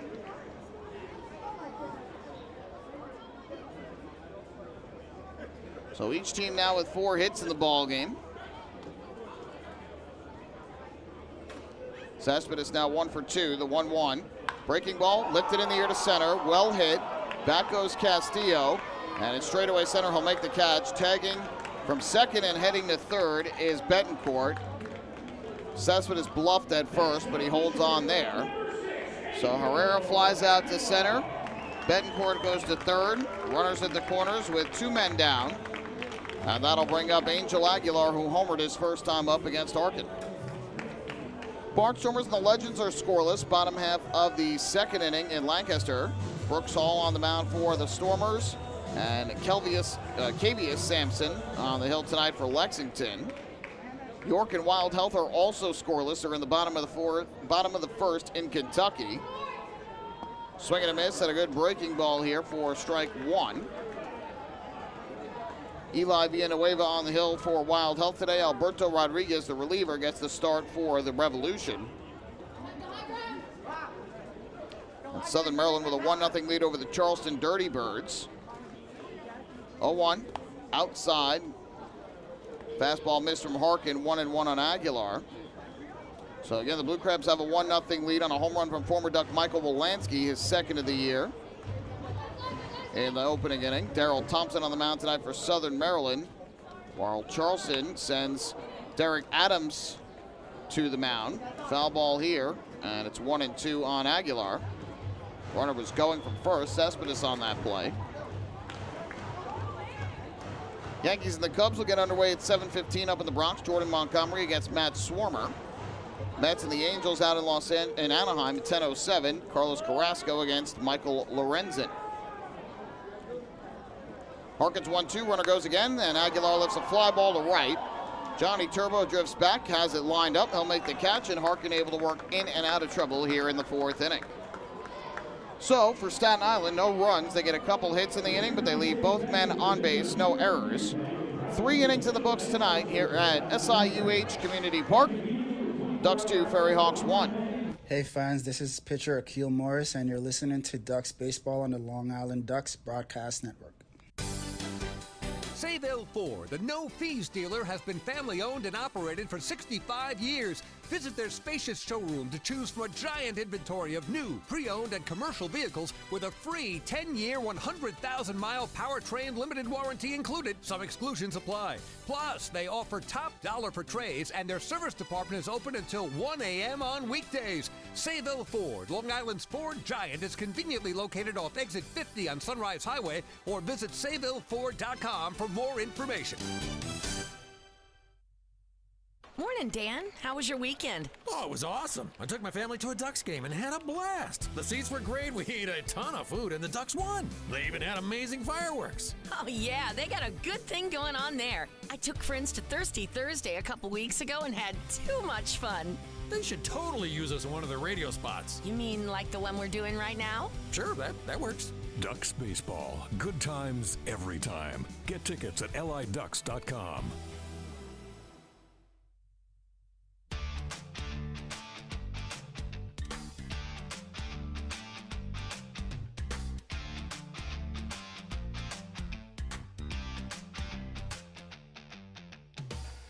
On to the fourth inning here in the middle game of this 3-game series. Long Island Ducks lead the Staten Island FerryHawks 2-1. Time for tonight's Ducks Health Report, which is brought to you by Island Shore Physical Therapy, the official therapist of the Long Island Ducks.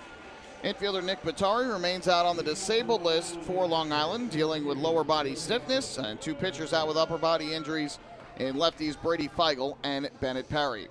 Michael Pollock here with you. I'm joined in the broadcast booth by Mike Moore as we head to the fourth inning. Each team with 4 hits, FerryHawks with the only error, and the Ducks with a 2-1 lead. Anthony Auletta back to the mound for his 4th inning of work, and he deals a first pitch breaking ball that misses outside 1-0 on Joe DiCarlo, who flied to right his first time up, ending the first inning. Auletta thus far has allowed 4 hits. He has walked 1, another Duck reaching on an error. Ducks have left 4 on the base paths over the first 3 innings. 1-0 here is off the outside corner, 2-0.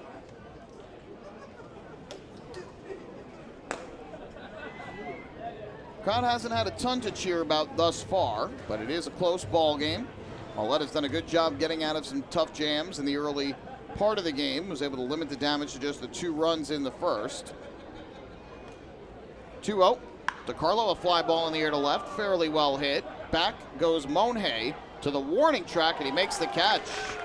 Joe DiCarlo giving it a ride, bidding for his first home run of this season, but Monhay makes the grab, and there's 1 away. And Michael, being down on the field level earlier for the first 3 innings of this game, the ball seems to be carrying quite a bit tonight here in Staten Island. DiCarlo just got under that one and narrowly missed a leadoff solo home run. Well, the wind was blowing out towards left field early in the game. We were looking at the flags out in right center field. Right now, 2 of the 3 flags are nowhere to be seen. I'm not quite sure where they went, as Devin Marrero way out in front of the first offering from Arletta, behind nothing at 1. But there is 1 flag still out there, and that not hanging with much movement. But as you said, Aguilar's home run went a long way. Sam Travis banged one off the left field wall. A couple others have been hit deep to the outfield throughout. Here Marrero smacks one foul on the ground on the third base line. The Ducks shortstop, who struck out swinging leading off the second, behind here, 0-2. And when you look at the dimensions here, I guess you could call it somewhat of a hitter's ballpark. It's only 390 feet to straightaway center field and 318 feet down the right field line. 320 to the foul pole and left as well, so certainly those are hitter-friendly dimensions. 0-2 misses up and inside for a ball, 1-2. But I certainly think it depends on what's going on with the wind being in this scene right on the water. You can imagine certain games that the wind comes in from off the water and it just knocks down every ball that's hit to the outfield. So I guess it depends on the night. 1-2. Marrero swinging a miss for strike 3. Back-to-back strikeouts for Devin Marrero in his first 2 at-bats of the game after he was 0-3 with a walk in yesterday's contest. 5 strikeouts now for Arletta tonight, 2 away.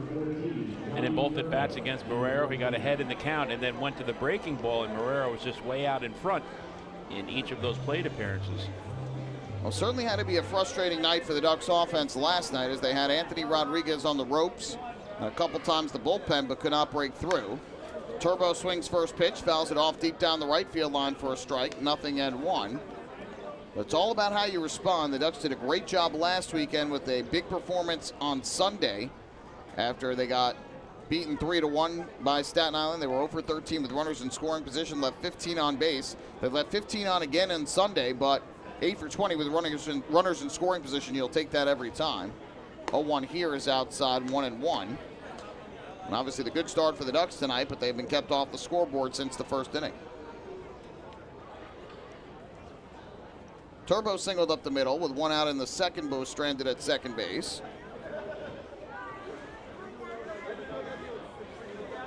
One, fouled off, first base side, up over the roof and out of the ballpark. And the count moves to 1-2. You have to give Arletta a lot of credit. Just 2 runs allowed through the first 3 2/3 innings here tonight, and the Ducks have had at least 1 base runner in every inning thus far. They've stranded 4 runners on, so he's walked the tightrope and he's keeping his team in the ballgame early on. So you can retire the Ducks in order for the first time tonight, the 1-2, and Turbo fouls off another. That's been the common theme when you talk to players on the roster, is that they're confident in their abilities and what they're going to end up doing this year because of the fact that they've been able to get guys on frequently. Hasn't been like they've been lacking base runners. It's just been their ability to get the big hits with runners in scoring position, especially with 2 outs and runners in scoring position, and of late with the bases loaded. That's been their bugaboo. 1-2. Line to left and into left field for a base hit. Out of the reach of Javier Betancourt, Johnny Turbo with his second hit of the night. He came into the game hitting .297, but with 2 hits and 2 at-bats, back over 300. And make it 5 hits now for the Flock tonight. Good job there by Turbo, just staying back on the breaking ball and lining it into left field. And like you said, Michael, 2 for 2 now. And that is 10 multi-hit games on the season for Johnny Turbo. And with 2 out here, maybe you see if he tries to steal a base and move up into scoring position in search of the Ducks trying to pick up an insurance run. So he'll take his lead at first, held on there by Dilson Herrera. And Arletta thinking just what you are, Mike, a throw over to first base to send Turbo back. He's only got 2 steals in 3 attempts this year, which is very un-Turbo-like. But still has that speed that he could take off, and see if he tries to do that here with Mazzilli at the plate. Arletta deals to the plate. Mazzilli swings, lets a fly ball down the right field line, slicing foul, and into the picnic area down the right field line. When you pencil in a starting lineup 1 through 9, it's always nice to have a player the likes of Johnny Turbo in that number 9 spot, because it's like having back-to-back leadoff batters with the speed that he has. And, it really creates a threat on the base paths. And, it looks like the Ducks could try to stage a 2-out rally by doing something simple as just getting on base with the bases empty, and potentially working his spot into scoring position and getting something going here. So Mazzilli awaits the 0-1 from Auletta. Here's the pitch. That fastball missed inside, 1-1. Mazzilli's 0 for 2. He struck out on 3 pitches in the first inning, then went after the first pitch he saw in the second and grounded out to third. Swung at the first pitch again here in this at-bat and fouled it off down the right field line. Auletta looking over to first. Looking again, and now Mazzilli asks for time at home plate. Auletta made 4 relief appearances to begin the year. No runs allowed in his first 2 1/3 innings of the first 3 appearances, but then gave up 5 runs, 3 earned on a hit, and 5 walks. May 26th against York in an inning and a third. 1-1. High fly ball in the air to center. Cespedes barely has to move. Takes a couple steps back, makes the catch, and that will retire the side. So Mazzilli now 0 for 3. Ducks get a 2-out single by Johnny Turbo, but no runs. No errors, 1 man left. We head to the bottom of the 4th. The Ducks in front, 2-1. Hey fans, this is outfielder Johnny Turbo, and you're listening to Ducks Baseball on the Long Island Ducks Broadcast Network. Last night while my husband was sleeping, he shouted, "Baby, I want more." And I said, "What more could you want? You got me." And he said, "I was dreaming about a new house." So we went online to First National Bank of Long Island and applied for a mortgage. Best night of my life. With competitive mortgage rates and flexible solutions, First National is the local bank that always puts you first. Let's connect at fnbli.com. First National. Go first. Go far. The First National Bank of Long Island. Member FDIC. Equal opportunity lender. Equal housing lender. Loan subject to credit approval. Hey kids, are you ready to be part of the coolest club in town? If so, sign up today for the Long Island Ducks Kids Club presented by Bethpage Federal Credit Union. Children 14 and under will receive exclusive perks that only come with being a member, including a free ticket to a Ducks game, a free commemorative yearbook, 10% off at the Waddle Inn Shop, and much more. They'll also receive priority access to skip the line during Kids Run the Bases at all Sunday home games. Sign up today by visiting liducks.com or by calling 631-940-3825, and we'll see you at the ballpark.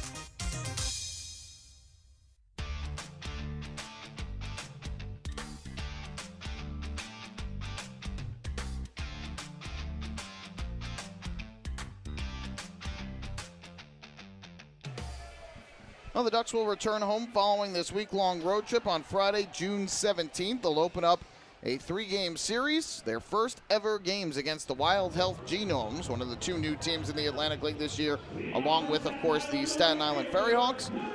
First 1,500 fans in attendance will get a Ducks beach towel, courtesy of Enzo, and it's also an Angela's Pizza Friday, where fans can get a special offer from Angela's Pizzeria in Islip if the K-Man strikes out. Bautista taking a slider that just missed for ball 1.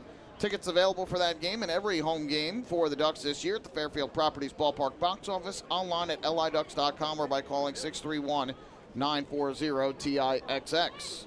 1-0, and Harkin missed again, didn't miss by much, but he's behind here. 2-0 on Bautista, who fly to right his first time up back in the opening inning. Harkin's allowed 4 hits, 3 singles, and a homer to this point. 2-0, and again missing is Harkin with a breaking ball down and away. I'll tell you what, looking at TrackMan, those first 2 pitches couldn't have been much better strikes in that at-bat, but home plate umpire Tom Gisandi today felt otherwise.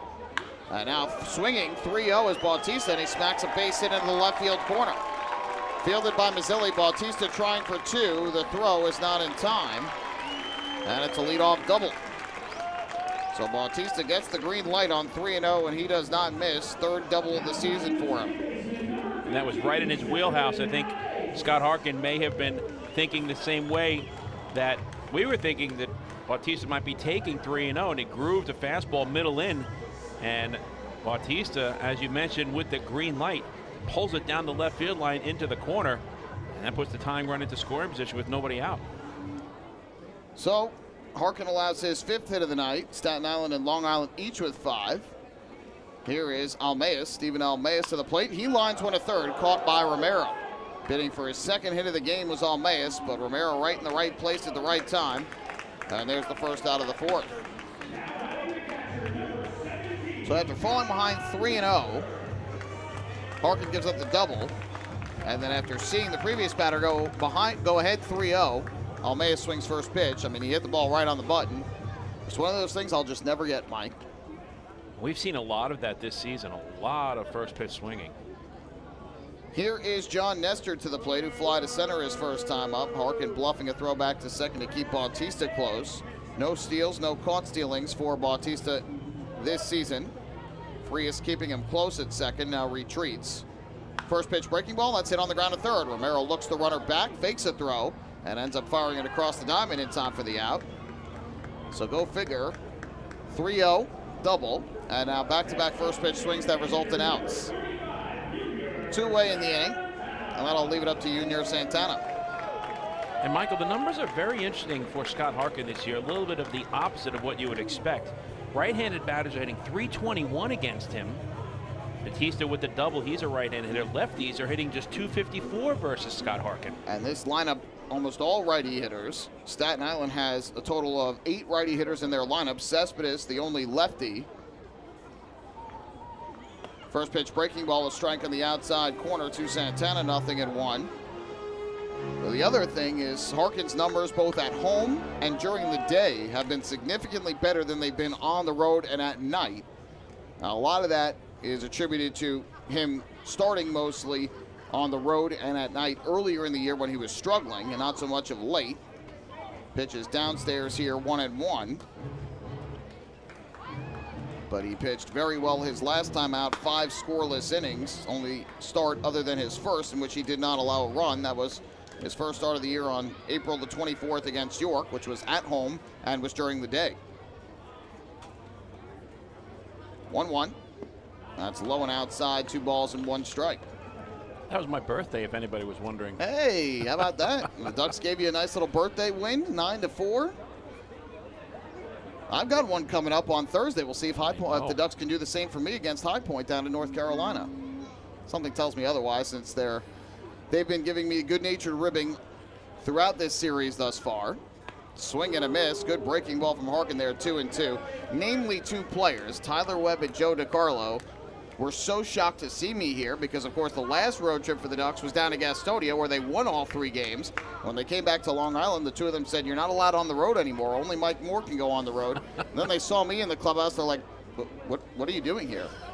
That's why I said I brought you along, so that way it keeps the good vibes going. Swing and a miss here for strike 3. They throw to first for the putout. Scott Harkin with his second strikeout of the night. Putout goes 2-3, and a nice job by Harkin to work around the leadoff double from Mario Bautista and hang up to 0. No runs, a hit, 1 man left on base, so we will head to the 5th here in Staten Island. Ducks 2 and the FerryHawks 1. Hey fans, this is Scott Harkin, right-handed pitcher, and you're listening to Ducks Baseball on the Long Island Ducks Broadcast Network. Planning your next party or looking for a caterer that will handle all of your needs? Hidden Gem Cafe's got you covered. From setup to service to cleanup and amazing food that is sure to be talked about, they can do it all without breaking the bank. Hidden Gem knows that each event is unique and strives to design a specialized menu for each event. Call the Hidden Gem Cafe for your next party at 631-390-5912. And be sure to follow them on social media too at the Hidden Gem Cafe for ideas and information. Hey kids, are you looking for even more fun when you come out to a Long Island Ducks game? Then be sure to head on over to the Ducks Fun Zone. It's located on the main concourse down the right field line. There you'll find 3 fun-filled inflatables, including the Duck Tail Slide, the Bounce House, and an obstacle course. Enjoy unlimited access to all 3 inflatables for just $5 every game. That's the Long Island Ducks Fun Zone, open during all home games at Fairfield Properties Ballpark.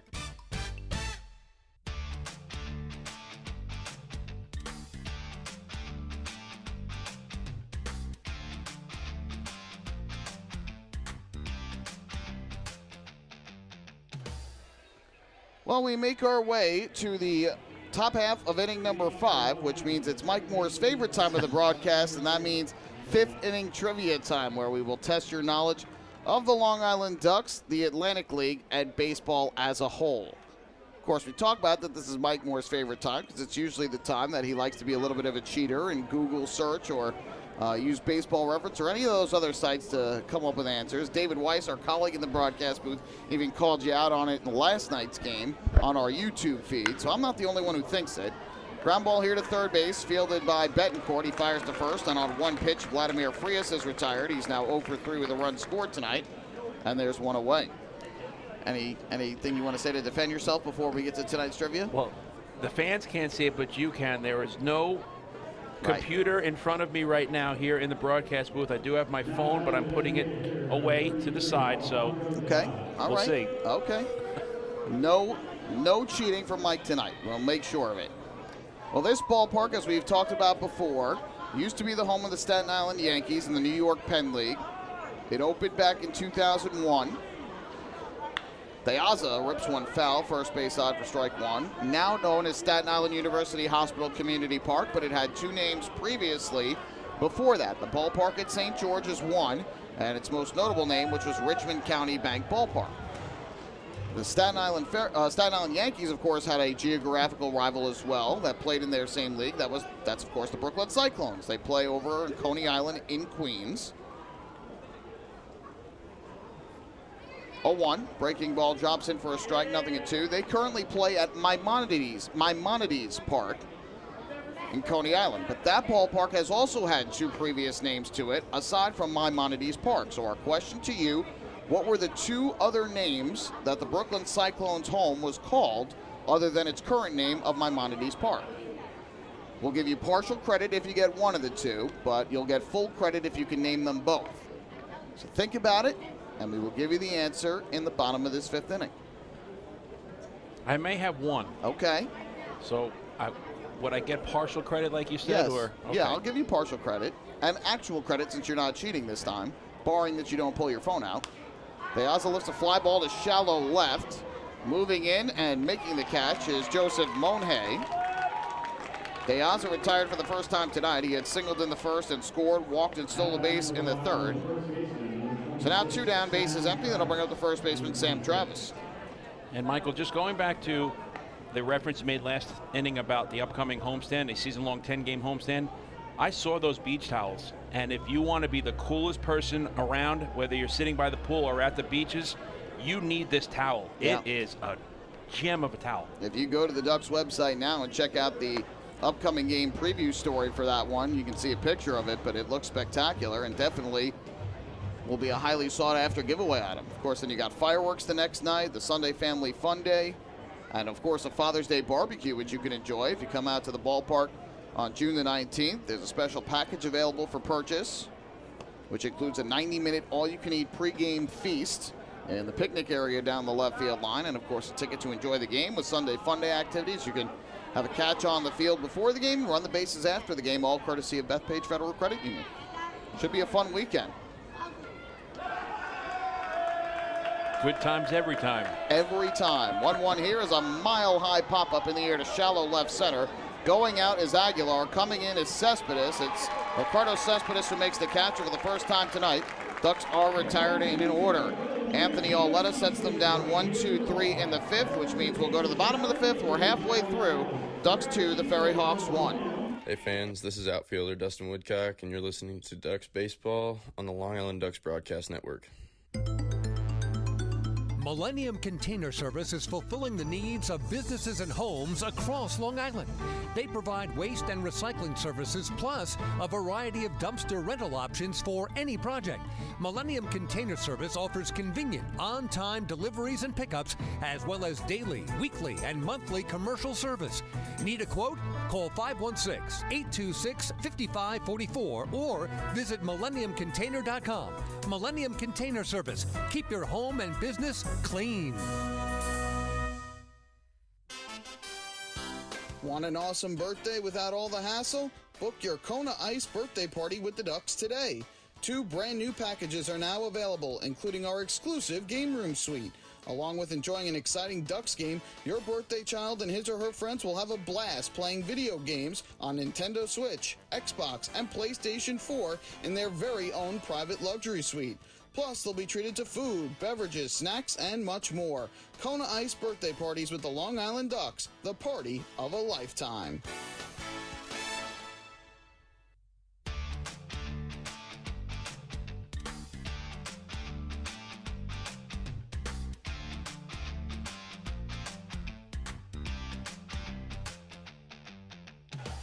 Ducks lead the FerryHawks 2-1 here in the middle game of this 3-game series. We head to the bottom half of inning number 5. And as Scott Harkin goes back to the mound, it is time for the answer to our 5th inning trivia question, where we tested your knowledge of the Ducks, the Atlantic League, and baseball as a whole. Today was more a New York Penn League question, because of course we're playing in the home of former New York Penn League team, the Staten Island Yankees, now being home to the Staten Island FerryHawks, who currently play at what is now known as Staten Island University Hospital Community Park. It's part of the Northwell Health System. First pitch taken for a strike by Javier Betancourt, 0-1. This ballpark had 2 previous names. The ballpark at St. George. This is the St. George section of Staten Island, overlooking the New York Harbor and Manhattan. 0-1. That's line in a left.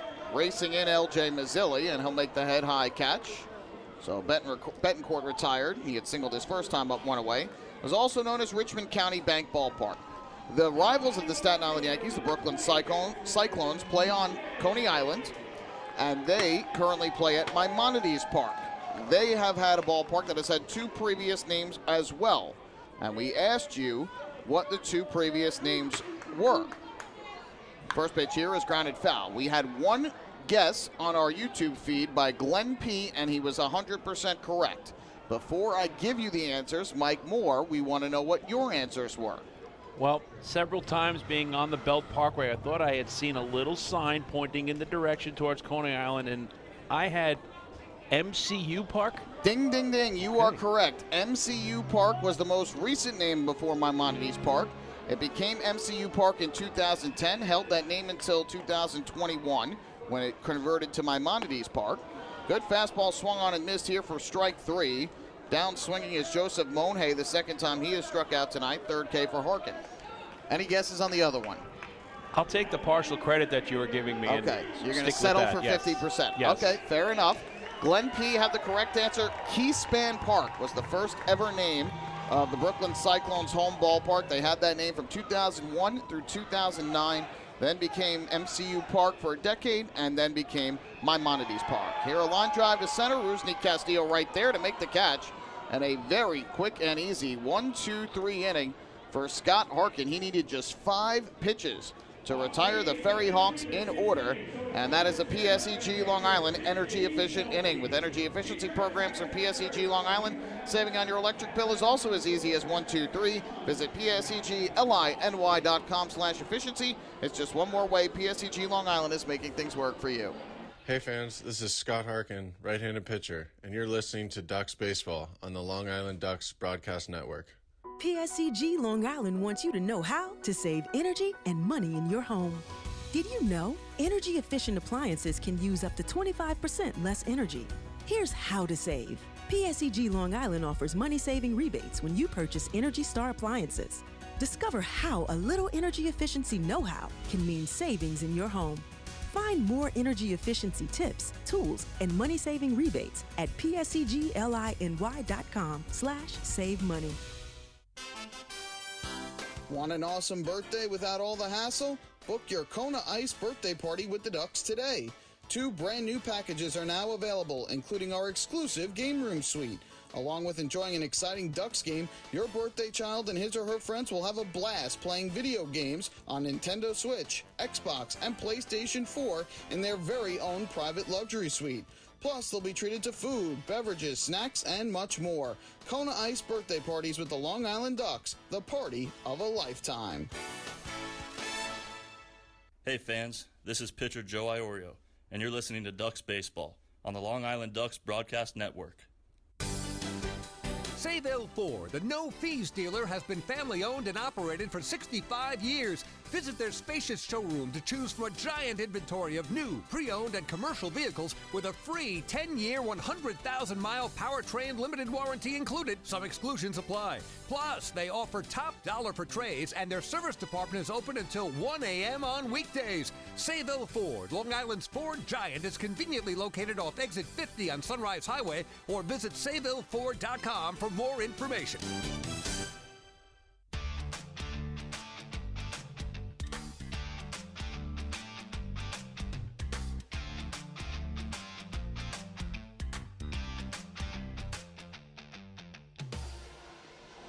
This game goes to the top of the 6th. Not been another good pitcher's duel tonight. 2-1, the Ducks lead the FerryHawks. And a great performance by Anthony Auletta in this game. He allowed 4 hits and a walk over 5 innings, but ultimately charged with just the 2 unearned runs in the first inning and bounced back well afterwards. Into the ball game for Staten Island is going to be Connor Law, a right-hander. He takes over for Anthony Auletta after 5. I'll give you the final line on Auletta, who is making officially his first start of the year, but technically his second. And pitched on June the 1st against Lancaster, 2 innings and allowed 4 runs on 4 hits and 3 walks, but a much better performance from him today. And so Connor Law is the new pitcher, and it'll be Davidson, Romero, Rusney, Castillo, and Joe DiCarlo, 3 righties to get things started for the Ducks.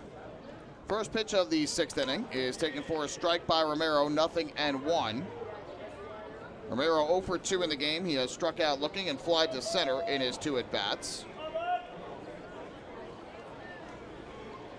Law pitches, and Romero fouls one back behind the plate.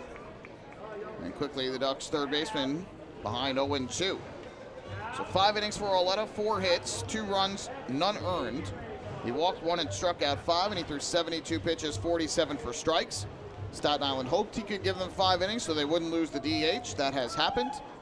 For a second straight night, a guy who has struggled this year, doing a very fine job for Staten Island. 0-2, that's down in the turf for ball 1. At this point, all you could ask for if you're Edgardo Alfonso, the manager of the Staten Island FerryHawks, is to send out a starting pitcher who he knows has struggled against the Ducks and throughout the course of this season to pitch 5 innings and keep his team in the ballgame. That's exactly what he did after giving up 2 runs in the first. 1-2 here, and that breaking ball on the outside corner, which would be strike 3. The home plate umpire didn't make a strike 3 call, just made a regular strike call. But Romero does not like the call, lets him know about it. And that is strikeout number 2 for Romero tonight, number 1 for Connor Law. It's a breaking ball on the outside corner, but Romero thought it was a little off of the plate. It was framed nicely by John Nestor, but Romero is erased. Looked like it just caught the bottom of the zone. Here's Castillo, and he takes low for a ball, 1-0. This season, Connor Law has pitched in 15 games. He's 1-0 with a 2.70 ERA, a couple of holds. In 20 innings, he's allowed 17 hits, 7 runs, 6 earned, has walked 7 and struck out 26. 1-0. Line drive down the right field line. That's a base hit for Castillo, his second hit of the night. It'll roll into the corner. Castillo turns first and heads for second, and he'll go in there standing up with a 1-out double. And that's a great piece of hitting there by Castillo. The pitch was on the outer half, and instead of stepping in the bucket, he simply takes it the other way and pokes it into the right field corner for his second 2-base hit of the night. And Castillo continues to get on base, Michael. That's an 11-game on-base streak now for the Ducks center fielder. 13th multi-hit game of the season for Rusney Castillo, which I believe leads the flock. And both of his doubles have gone into the right field corner tonight. This one more of a low line drive. The first one was more of a deep drive down the right field line, but either way, good pieces of hitting there for Castillo. And now the question is, can the Ducks bring him home? They've had base runners throughout the course of the game. And it's really impressive because he's starting to show the opposition that he could use the entire field, you know, from that right side of the batter's box. He's not just a pull hitter. So here's Joe DiCarlo, who tonight is 0 for 2 with a pair of flyouts. Lays off the first pitch. It's a slider for a strike. And the count 0-1. DiCarlo popped out to right to end the first. Popped out to left to begin the fourth. Well, he hit that ball fairly deep to left field, right to the warning track. But it was caught by Monheg. Here he lays off a fastball. That one paints the outside corner for a strike, much to the dislike of DiCarlo. So it's 0-2. We have a nice view here of the Freedom Tower out in straightaway center with the sun as it sets behind the left field fence, beaming off of it and glistening off the water as well. I was just going to say that Mother Nature has cooperated tonight after a little bit of rain earlier. This one misses down and away on a slider, 1-2. It really has turned into a nice night for baseball. It was cloudy and dreary most of the day, sprinkles of showers on and off, but really has turned into a fine night. We'll see if Mother Nature cooperates tomorrow. They're calling for potential for some rain and storms throughout the day tomorrow. 1-2. Breaking ball hit on the ground past the mound to second base. Fielded there by Almeas. His throw to first is in time for the out. Crossing over to third base on the ground out is Castillo.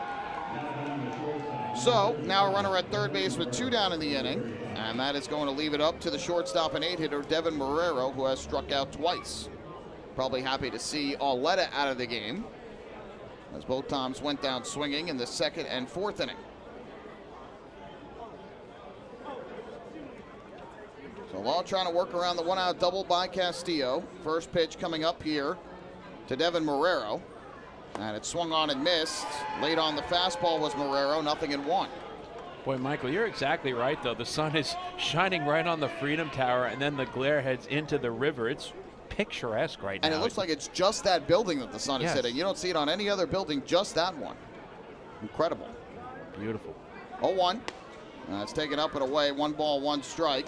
We did see a bunch of Ducks fans in the crowd earlier tonight. Many of the season ticket holders making their way here using their season ticket holder ID card as the Atlantic League ballpark pass, so they didn't even have to pay for their ticket.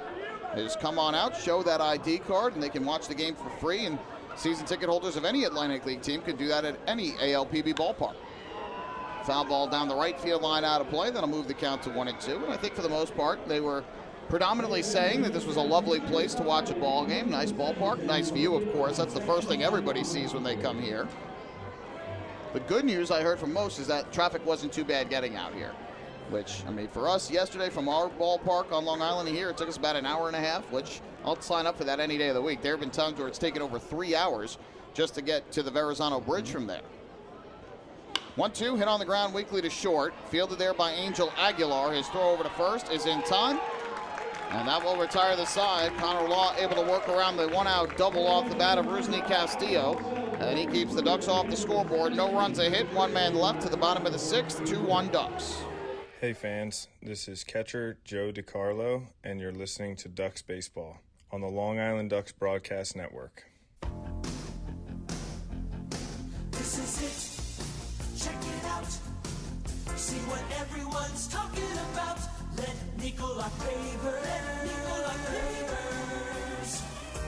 pave your way. Bring your outdoor living dreams to life. Visit Nicolak's Outdoor Design Center at 200 Henry Street in Lindenhurst and see thousands of square feet of pavers, retaining walls, fire pits, and outdoor living accents on display. Only Nicolak paving stones are made with Paver Shield technology for more vibrant color options than anyone else.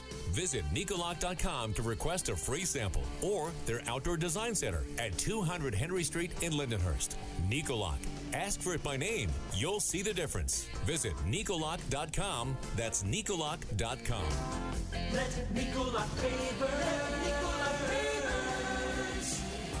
pave your way. Pave your way.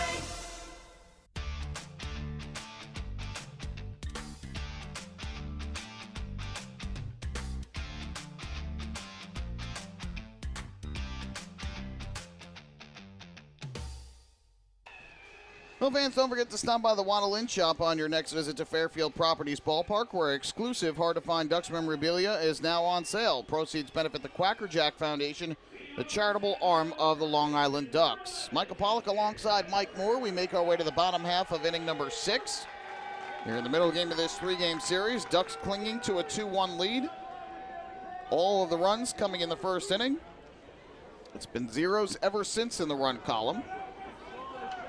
Scott Harkin back to the mound for his 6th inning of work. He'll face 2, 3, and 4 in the batting order for Staten Island. And Harkin to this point very efficient. 51 pitches, 35 for strikes over his first 5 innings. His first pitch a strike, 0-1 on Herrera, who has grounded a short and fly to center tonight.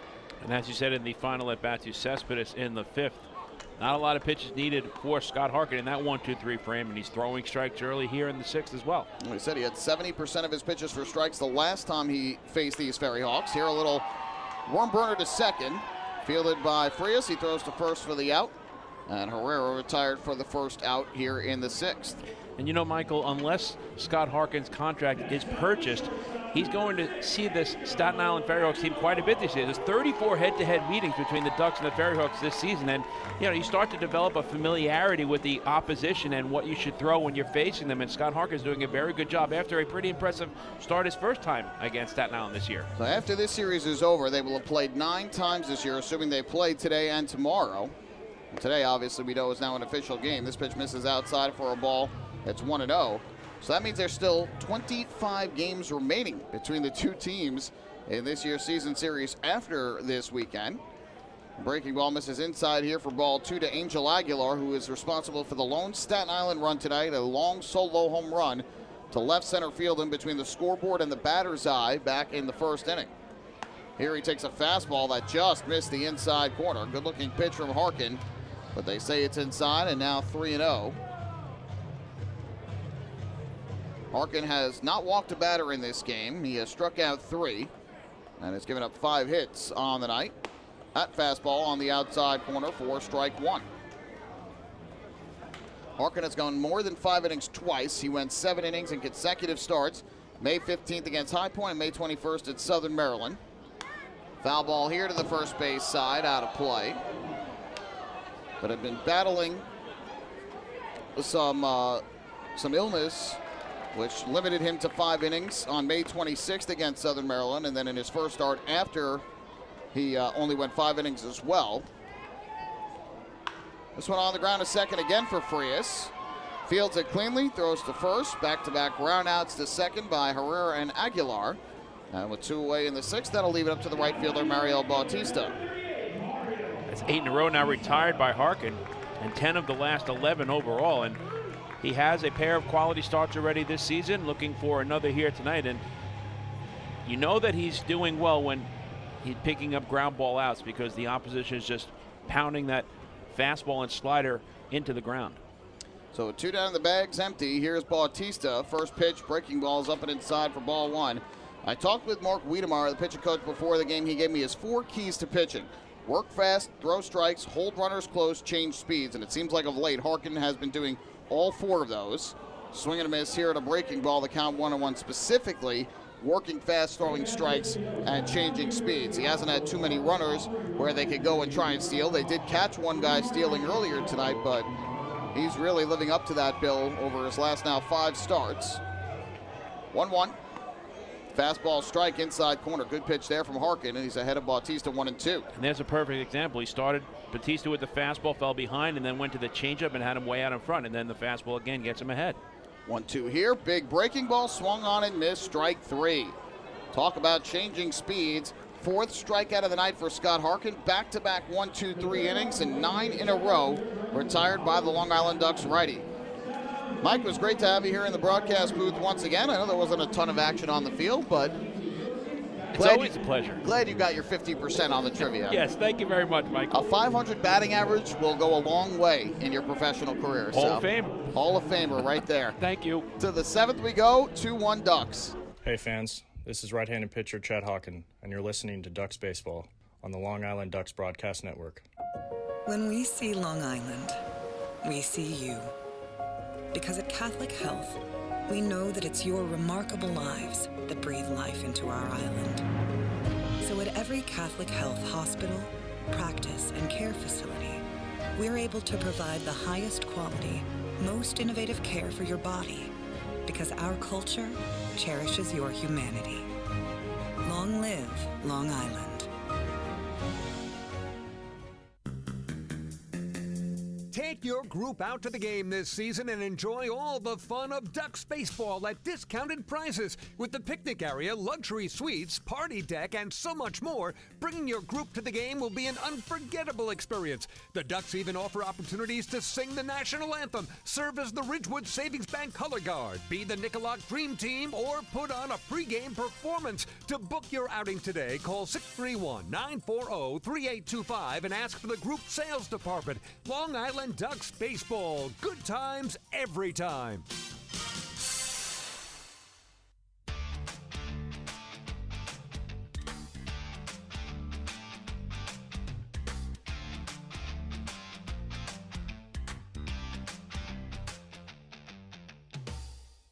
Well, fans, the 2022 season of Ducks baseball is presented by Catholic Health, and with a talented roster full of Major League experience and exciting promotions every night, a day at the ballpark is truly a good time every time. Tickets are on sale for all Ducks home games. You can get those tickets by visiting the Fairfield Properties Ballpark box office, by going online at liducks.com, or by calling 631-940-TIXX. Beautiful night for baseball as the sun continues to set here in Staten Island. Ducks 2, FerryHawks 1. We go to the 7th. And Johnny Turbo will lead off against Connor Long, who's back out for a second inning of relief. And his first pitch slider misses outside, 1 ball and no strikes. Most of the field is in the shadows. Center field and right field, though, still in the sun, but everything else is covered up by the shadows of the stands. 1-0. That's on the ground, back to the mound, deflects off the glove of Law, racing in, fielding, and throwing to first to just get Turbo was Steven Almeas. Good play by the newcomer. 1-4-3 on the putout, and Turbo retired for out number 1. It looked like it was going to be an easy play for Almeas until the ball hit the glove of Law, and then he had to race in a field and throw off balance to first in time for the out. So 1 away as Turbo's retired for the first time tonight. He had singled in his first 2 at-bats. And back to the top of the order we go for L.J. Mazzilli, who tonight is 0 for 3. First pitch, Mazzilli takes, and it's down and away for a ball, 1-0. Mazzilli 0 for 3, struck out swinging in the first, grounded to third in the second, and fly to center in the fourth. This might be the final batter he faces. A lefty, looks like Alex Katz getting ready in the bullpen. We got the switch hitter and the lefty to follow. 1-0. That's low and outside for ball 2. With the lefty Auletta on the mound. Dustin Woodcock not in the starting lineup for the Ducks tonight.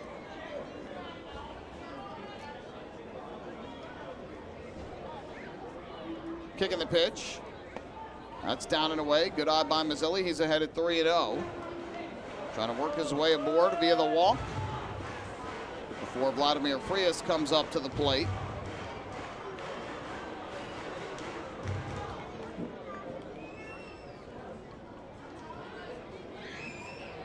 Right-hander gets the Sonic, comes set. 3-0 on the way. Mazzilli takes, and the fastball is a strike over the outside corner. 3-1. Nothing doing in the Ducks bullpen. No surprise with the way Harkin has thrown the ball. Looks like he'll go back out for the 7th. 3-1. And that slider just nipped the outside corner again. Mazzilli thought it was too far outside, but called strike 2 by the home plate umpire, Tom Gasani, and count full now on Mazzilli. Law throws his fastball between 90 and 92. Payoff pitch, Mazzilli swings, drives one deep in the air down the right field line, slicing foul into the picnic area. Good swing, good contact, but ultimately a foul ball. And so we'll do it yet again at 3-2. Center fielder Cespedes shaded over towards right center. The right fielder Bautista very close to the line. 3-2 here, smacked foul again first base side. This one way out of the ballpark. So the count once again full at 3-2. So there's more of a big gap in left center field here. All 3 outfielders kind of shifted over to their left a bit, expecting Mazzilli to go the other way. And now time is called, or that if he does take it to left, it'll be more towards left center than down the line. Infield, though, straight away from Mazzilli.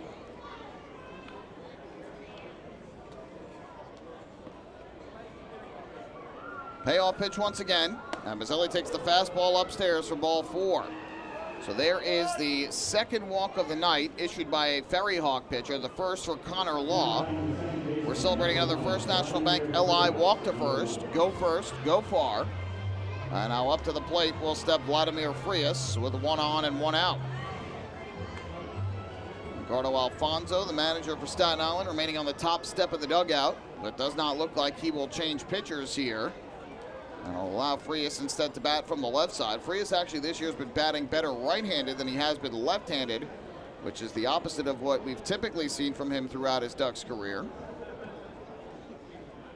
First pitch, Frias takes, and the fastball is a strike.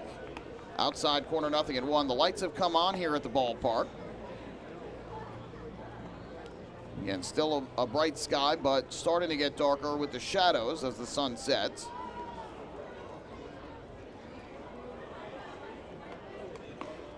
Oh, 1. Frias a swing and a miss. Tied up on the offering inside from Connor Law, who stands on the mound at 6'4", 220 pounds, a 28-year-old right-hander out of Chatham, Illinois. His 5th season of pro ball, first here in the Atlantic League. Zilli has a total of 4 steals in 4 attempts this year, leads at first. 0-2, and Frias takes the fastball up and away for ball 1. Law allowed a 1-out double to Castillo in the 6th inning, but was able to work around it, getting DeCarlo and Marrero both to ground out and keep the Ducks off the scoreboard.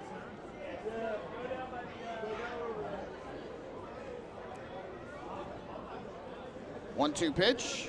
Frias takes a called strike 3. Fastball over the outside corner. That is the 7th strikeout of the night for FerryHawks pitching. And the 4th time a Duck has taken a called strike 3. 2nd strikeout for Connor Law, so Frias goes down looking at strike 3. And with 2 outs and the lefty swinging, De Aza set to come to the plate. Out of the dugout comes Edgardo Alfonso. And it looks like the lefty Alex Katz will come out of the bullpen for Staten Island. So a Law with a scoreless inning and 2/3 to this point, though he is still responsible for the man out at first base, L.J. Mazzilli. Pitching change here in Staten Island, and the Ducks leading 2-1. Hey fans, this is manager Wally Backman, and you're listening to Ducks Baseball on the Long Island Ducks Broadcast Network. The other day, my husband, Jason, was searching for something to watch on TV, and he said, "Baby, I want to take off." And I said, "Me too. Cancun?" And he said, "No, I mean our life. Get to the next level." So we called First National Bank of Long Island. Now we're going places.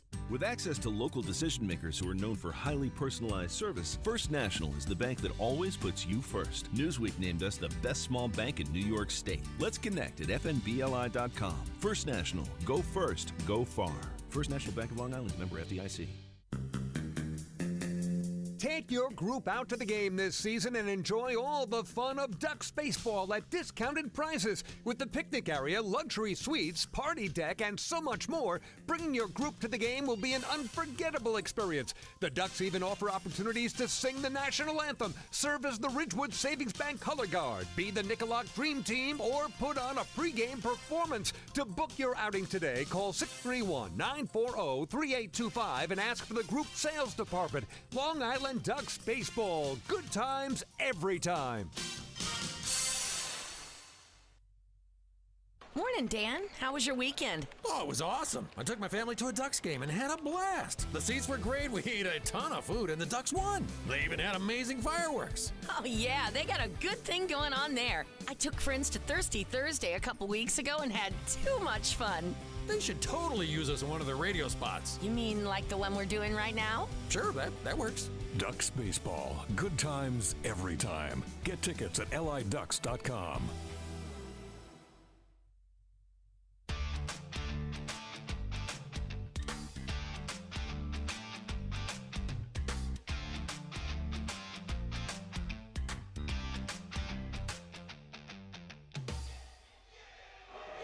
New pitcher is going to be Alex Katz. He takes over as we play in the top of the 7th. Set up a lefty-lefty matchup with Alejandro De Aza. Connor Law pitches scoreless inning in the 6th, working around the 1-out double by Rusney Castillo. Law then allowed a 1-out walk to L.J. Mazzilli here in the 7th, but came back to strike out Vladimir Frias, looking for the 2nd out of the frame. And so, with a runner at first and 2 down, De Aza will try and keep this inning going for the Ducks. Long Island has a 2-1 lead. They have had the lead since the opening inning when they put up both of their runs on 3 hits and an error. But they have failed to extend it since, despite having at least 1 on base in every inning except the 5th. And somewhat of a similar feel to last night in that they've had plenty of base runners but haven't been able to bring them home, but certainly have not had as good of opportunities in this game as they had yesterday to try and get runs up on the board, and they already have put up more runs today than they did in yesterday's game. But yet Staten Island keeping the ball game close. So Alex Katz will take over on the mound for Staten Island. He'll be making appearance number 13 on the season. He's 1-1 with a 4.05 ERA. And he'll be facing Alejandro De Aza for the Ducks. Again, in this lefty-lefty matchup, De Aza has feasted on lefty pitching this year, hitting .424, only .288 against righties. First pitch breaking ball here, misses downstairs for a ball, 1-0. So in that regard, the matchup doesn't really make a ton of sense to bring in the lefty to face the lefty here, given what those numbers say.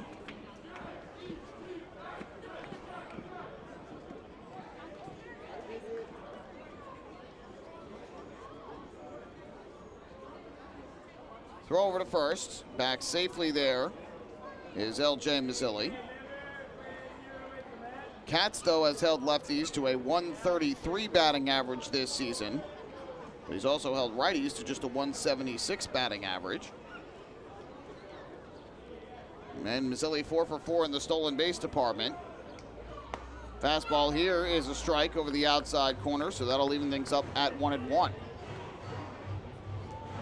A lot of managers sometimes overlook the specific numbers and batting averages that they see. They ultimately just want to go with setting up those lefty-lefty, righty-righty matchups because they believe they benefit the pitcher more when the change happens immediately when you switch from a righty to a lefty or a lefty to a righty right away before that batter. Throw over to first base by Katz. Chases back his former teammate, L.J. Mazzilli. They were both teammates with the Ducks back in 2019, and Katz was with the Ducks in spring training this year, but ultimately released by the team and then signed with Staten Island shortly thereafter.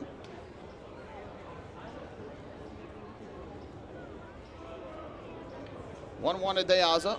Swung on and missed out in front of the breaking ball. De Aza tonight has a single, a run, a walk, a stolen base, and a flyout in his 3 trips to the plate. Picked up his first steal in the third when he took second. Scored in the opening inning on Rusney Castillo's RBI double. Mazzilli takes his lead at first with 2 out. It'll be a 1-ball, 2-strike pitch to De Aza. Katz kicks and fires home, and De Aza, a ground ball to first base, gobbled up by Herrera. He'll step on the bag, and that'll retire the side. So the move works out for Edgardo Alfonso and the FerryHawks. So the Ducks, no runs, no hits. There was a walk. Ducks leave their 7th man on base tonight. Time to stretch here at at Community Park here in Staten Island. Ducks lead the FerryHawks 2-1. Hey fans, this is outfielder Alejandro De Aza, and you are listening to Duck Baseball on the Long Island Duck Broadcast Network. Sayville Ford, the no-fees dealer, has been family-owned and operated for 65 years. Visit their spacious showroom to choose from a giant inventory of new, pre-owned, and commercial vehicles with a free 10-year, 100,000-mile powertrain limited warranty included. Some exclusions apply. Plus, they offer top dollar for trades, and their service department is open until 1 a.m. on weekdays. Sayville Ford, Long Island's Ford giant, is conveniently located off exit 50 on Sunrise Highway, or visit SayvilleFord.com for more information. Morning, Dan. How was your weekend? Oh, it was awesome. I took my family to a Ducks game and had a blast. The seats were great. We ate a ton of food, and the Ducks won. They even had amazing fireworks. Oh, yeah, they got a good thing going on there. I took friends to Thirsty Thursday a couple weeks ago and had too much fun. They should totally use us in one of their radio spots. You mean like the one we're doing right now? Sure, that works. Ducks Baseball. Good times every time. Get tickets at liducks.com.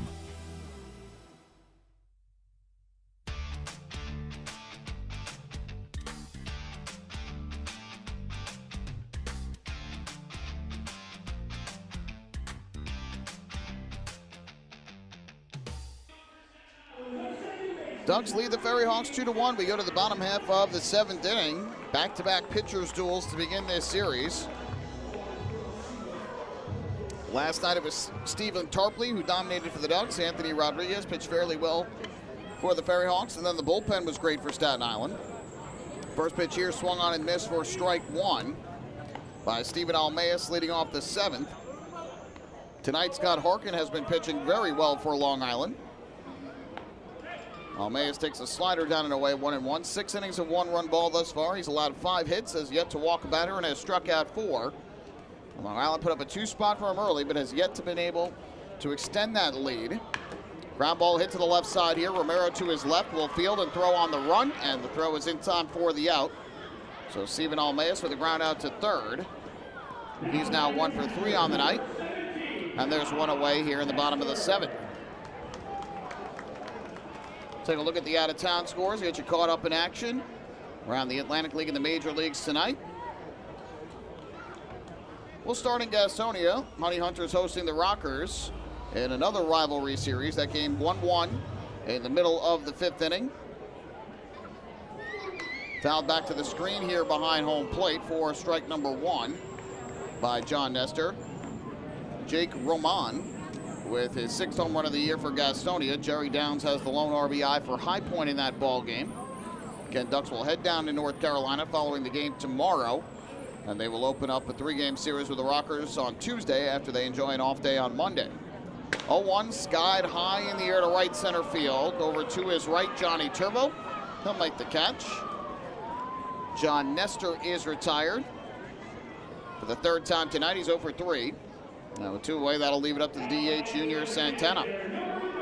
Lancaster Barnstormers lead the Lexington Legends 3-0 in Pennsylvania. That game is in the top of the 6th inning. For Lancaster tonight, Trace Lair has hit his first home run of the season, driving in 2 runs. Kelly Dugan has the other RBI. Bottom of the 5th in Charleston, West Virginia. The Blue Crabs continue their winning ways. They lead it 4-0. Bottom half of inning number 5. Michael Wolanski, the former Duck, his 2nd home run of the season. Walker, Lee, and Harris have also driven in runs for the Blue Crabs tonight, who lead the division by 11.5 games, inching closer and closer to the first half North Division title. First pitch to Santana is a slider taken for a strike on the outside corner, 0-1. Santana has popped to center and struck out swinging tonight. Revolution and the Genome still scoreless. They're in the top half of the 4th inning out in Kentucky. Breaking ball here misses down and away. That'll even up the count at 1 ball and 1 strike on Santana. The hero of last night's game with his 2-out RBI single up the middle off of Kaiwei Lin that scored the lone run of the ball game. 1-1 fastball outside corner for a called strike. And that'll move the count to 1-2. Yankees lead the Cubs 1-0. Top of the 3rd up in the Bronx on a home run by Aaron Judge, his 23rd of the year.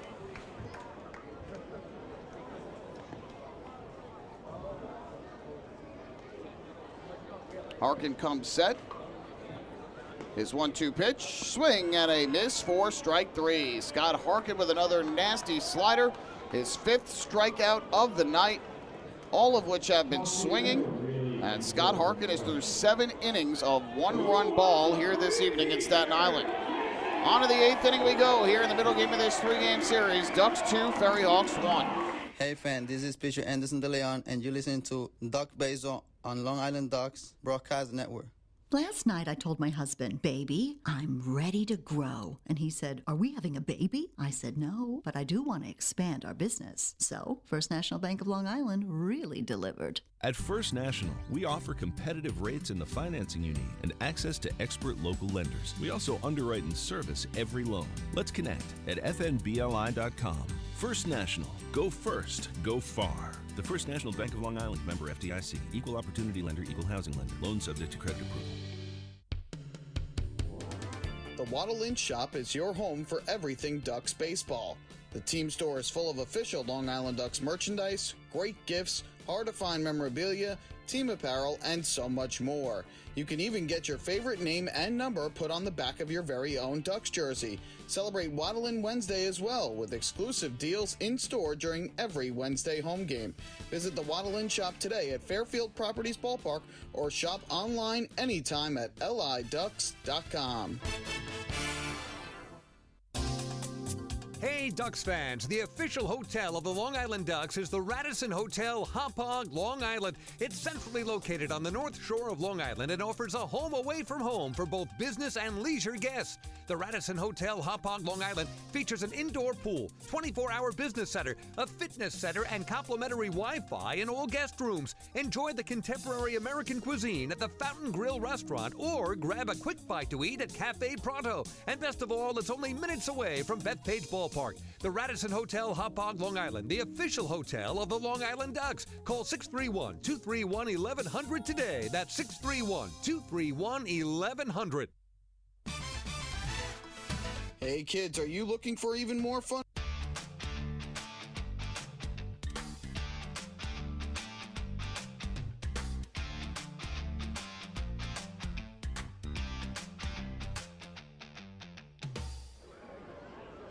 Well, we make our way to the top half of the 8th inning. Ducks still with a 2-1 lead over the FerryHawks. And what could be Long Island's 5th consecutive one-run game if everything holds. Joe Kuzia is the new pitcher, Sam Travis the hitter. To lead things off in the 8th, first pitch is swung on and rocketed into center field, but it's right at Ricardo Cespedes, and he makes the catch.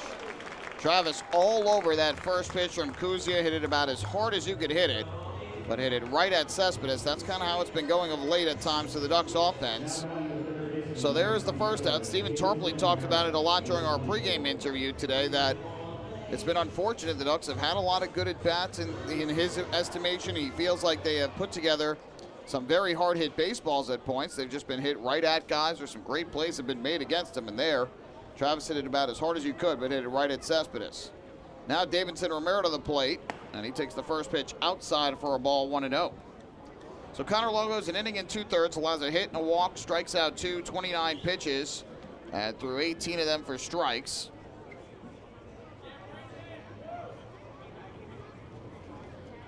One-0. Breaking ball strike, good curveball over the outside corner, 1-1. And then Alex Katz retired the only batter he faced in the 7th, came on to face the lefty De Aza, got him to ground out to first, and threw 4 pitches, 3 for strikes. 1-1. Romero hits a ground ball towards the middle of the infield. There is the shortstop, Angel Aguilar. His throw to first is in time to retire the jogging Romero. 6-3 on the putout. And there are 2 away here in the 8th inning. So with 2 down and the base is empty, that'll bring up Rusney Castillo to the plate. Meanwhile, on the flip side, another great pitching performance to this point from a Ducks right-hander, a Ducks pitcher, Scott Harkins. 7 innings of 1-run ball. He's allowed just 5 hits, no walks. Has struck out 5. He's had 73 pitches, 51 for strikes. Nothing doing in the Ducks bullpen. First pitch here to Castillo is a fastball strike on the inside corner, 0-1. Ducks have yet to have a starter throw more than 7 innings this year, but it appears like Harkin will attempt to be the first. 0-1. On the ground, right back to the mound. Fielded on a hop by Kuzia. Jogs and then throws to first for the putout.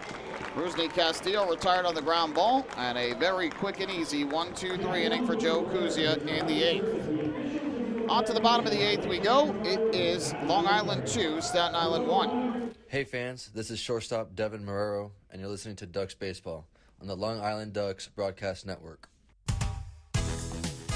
Planning your next party or looking for a caterer that will handle all of your needs? Hidden Gem Cafe has got you covered. From setup to service to cleanup and amazing food that is sure to be talked about, they can do it all without breaking the bank. Hidden Gem knows that each event is unique and strives to design a specialized menu for each event. Call the Hidden Gem Cafe for your next party at 631-390-5912 and be sure to follow them on social media too at the Hidden Gem Cafe for ideas and information. Can't get enough of the Long Island Ducks? Well, now you can get even more inside info on your favorite hometown team through Facebook and Twitter. The Ducks are constantly updating fans through social media with scores, transactions, ballpark promotions, and much more. You can even win great prizes. All you'll need to do is make a free account on Facebook and Twitter, and then visit us at facebook.com/LIDucks and twitter.com/LIDucks. Think you're Long Island's biggest Ducks fan? Get connected now.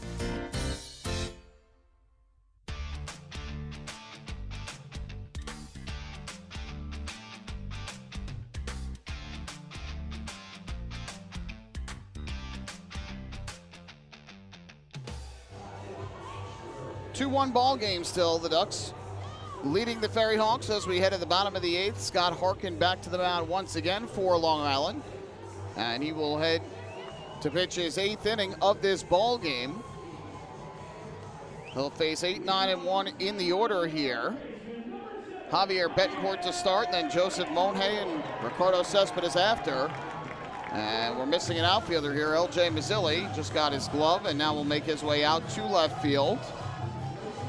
So a little bit of a delay here as the Ducks awaited L.J. Mazzilli's arrival of the playing field. We head to the bottom half of the 8th. Javier Betancourt will get things started. Harkin twice has pitched 7 innings this year. We talked about that a little bit earlier in the broadcast. And a few Ducks pitchers have been able to go 7, including Stephen Tarpley last night. 7 shutout innings. But Harkin will try and be the first to go further than that point. Here's Javier Betancourt. First pitch, squares to bunt, pulls back and takes the fastball inside. 1 ball and no strikes. Tonight, Betancourt is 1 for 2. He singled through the left side in the 3rd and then flied out to left field in the 5th. 1-0. Big breaking ball, drops in for a strike. And that'll even up the count at 1-1. Harkin has struck out 5 in the game, all 5 of which have been swinging. Has walked none. The 1-1 on the ground towards short. Devin Marrero to his left field. Throws across the diamond in time for the out. And there's one away here in the bottom of the 8th. Fans, there's no better time than right now to sign up the young Ducks fan in your life for the Bethpage Federal Credit Union Ducks Kids Club. Children 14 and under will receive exciting gifts, discounts on merchandise, and unique experiences that only come with being a member. Sign up today by visiting liducks.com or by calling 631-940-3825. First pitch slider misses low and outside. Ball number 1 to Monje, who has struck out swinging twice in this game, once in the 3rd, once in the 5th. 1-0. That's fouled off the glove of DiCarlo. That'll even things up at 1-1.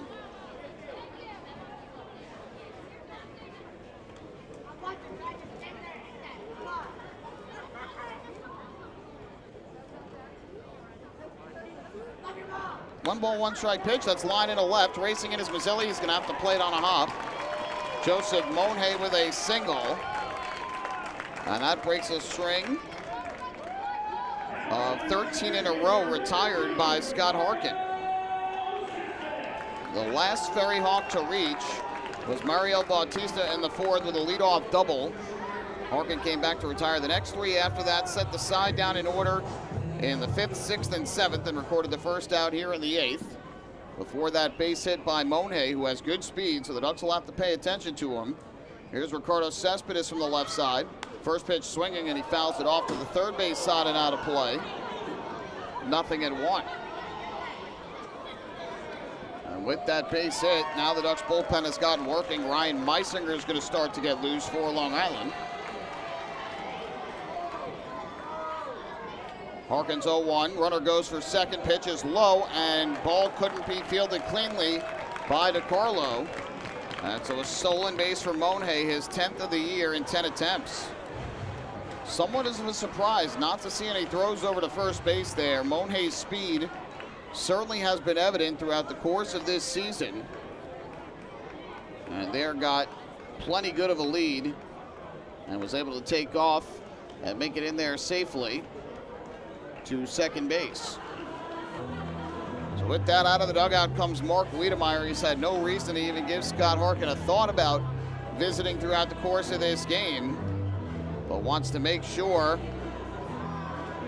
that he and DiCarlo are on the same page here and make sure he doesn't start to fret. He's had some troubles at times this year with runners on. They're hitting 300 against him with men on base in this game, but the only damage done against Harkin tonight was the home run by Angel Aguilar in the 1st, which came with the bases empty and 2 down. So Cespedes awaits a 1-ball, 1-strike pitch after the visit from Wiedemeyer. The pitch, Cespedes, it's a weak ground ball past the mound, first base side. Travis Wilfield shovels to first and not in time. Cespedes was just able to beat it at first base. And a little infield single for Ricardo Cespedes. Gets him aboard, his second infield hit of the night. And now the tying run 90 feet away at third base for Dilson Herrera.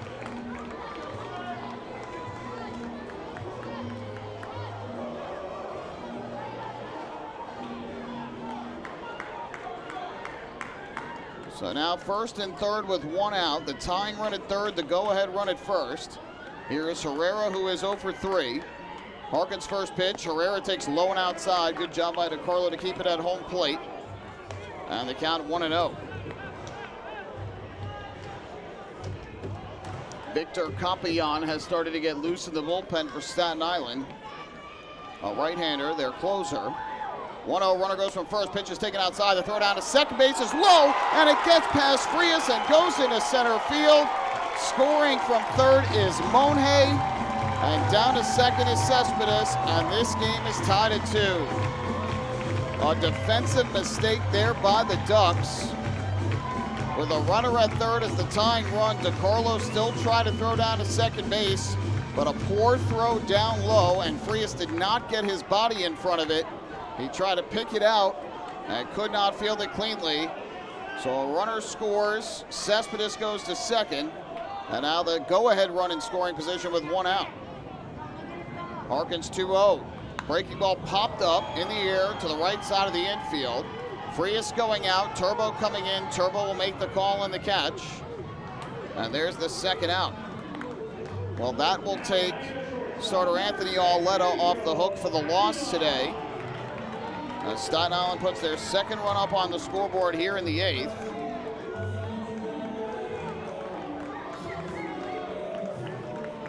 We'll see exactly how that is scored.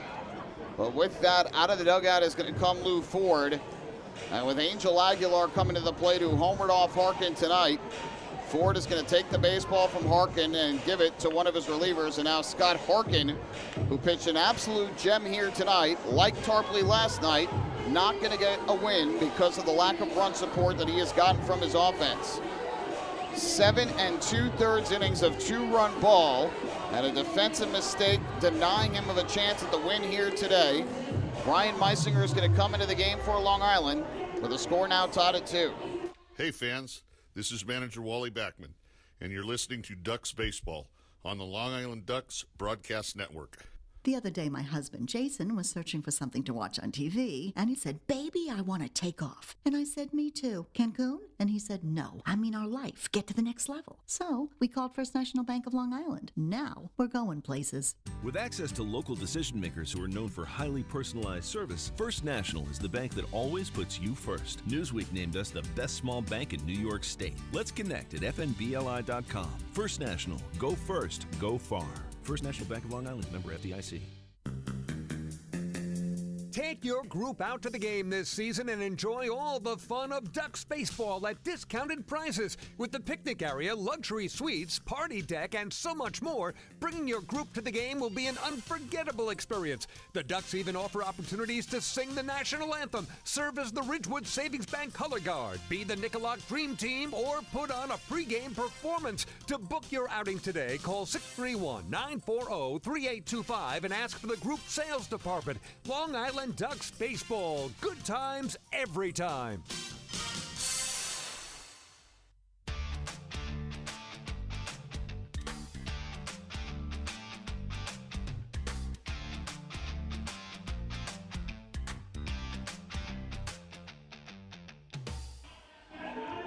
Well, the Ducks entered this inning with a 1-run lead, but a single by Joseph Monhay, who then stole second, and an infield single by Ricardo Cespedes put the tying run at third, the go-ahead run at first with one out. Cespedes went to steal second base. Joe DiCarlo tried to throw down there and made a poor throw that skipped in the turf and went under the glove of Frias and into center field, which allowed the tying run to score. The error by DiCarlo, his 5th of the year, tying the game at 2. Harkin then induced a pop out to right by Herrera for the second out of the inning. Ducks are going to intentionally walk Angel Aguilar here, and instead they will face Mario Bautista. Aguilar was 1 for 3 with a home run in the game. Bautista's 1 for 3 with a double. They still only have one error up on the scoreboard for Staten Island, nothing for the Ducks, but it has been ruled, from what I can tell, an error on DiCarlo, which allowed the runner at third to score. I believe Cespedes still gets credit for the stolen base, too, because he was going for second on the play.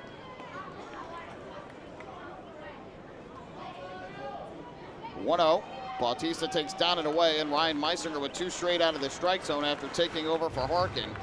So Harkin is still responsible for the man at second, and depending on what happens here, not only can Harkin no longer get the win, but he could potentially get the loss if that runner from second scores and the Ducks can't come back. 2-0 to Bautista, swung on and missed. Good fastball by Meisinger. For Ryan Meisinger, this is his 4th appearance in a Ducks uniform. He's allowed 2 runs, 1 earned on 2 hits in 3 innings. 2 walks, 5 strikeouts. Trying to retire. Bautista here to send this game to the 9th tied. 2-1. It's fouled off, back behind the plate. And that'll even up the count at 2-2. So another exciting edge of your seat ball game between these two teams here to begin this series. FerryHawks a 1-0 win yesterday, and this game now tied at 2 in the bottom of the 8th today. But for a second straight night, the lack of run support from the Ducks offense has wasted a great start from their starter. Here, a breaking ball misses low, 3-2, and again, the runners are able to take off without a throw. So a stolen base for Cespedes and a stolen base for Aguilar. That is now 4 steals in the inning. 4 out of 5 for the game for Staten Island. 3-2 pitch. Bautista, a half swing and a pitch diving down and away. They appeal the first. No swing, says Fred DeJesus. So Ryan Meisinger comes in and issues a walk to Mario Bautista after the intentional walk issued to Angel Aguilar.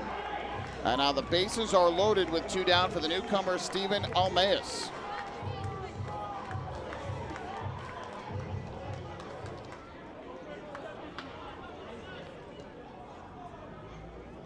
FerryHawks are now out hitting the Ducks 7-6 in the game. First pitch to Almeas, and he fists one in the air foul. First base side, in between the line and the dugout. 0-1. Almeas singled to right in the second, but was then caught stealing. Lined out to third in the 4th, grounded to third in the 7th. Signed and activated by the FerryHawks today. 0-1. Swing and a miss. Good fastball by Meisinger over the inner half of the plate, tied him up. And Meisinger is ahead in the count at 0-2. So 7 2/3 innings of work for Scott Harkin tonight. The longest start by a Ducks pitcher this year. 0-2. Breaking ball, and just able to hold up his swing was Almeas. Almost went, but was able to hold up. Harkin did not walk a batter, allowed 7 hits, struck out 5, gave up the 1 home run to Aguilar. And he threw 85 pitches, 58 for strikes. 1-2, and that misses down and away. Good block by DiCarlo, but again, Almeas was able to hold up. The Ducks trying to get him to chase out of the zone. To swing and miss for strike 3, but Almeas showing good patience here.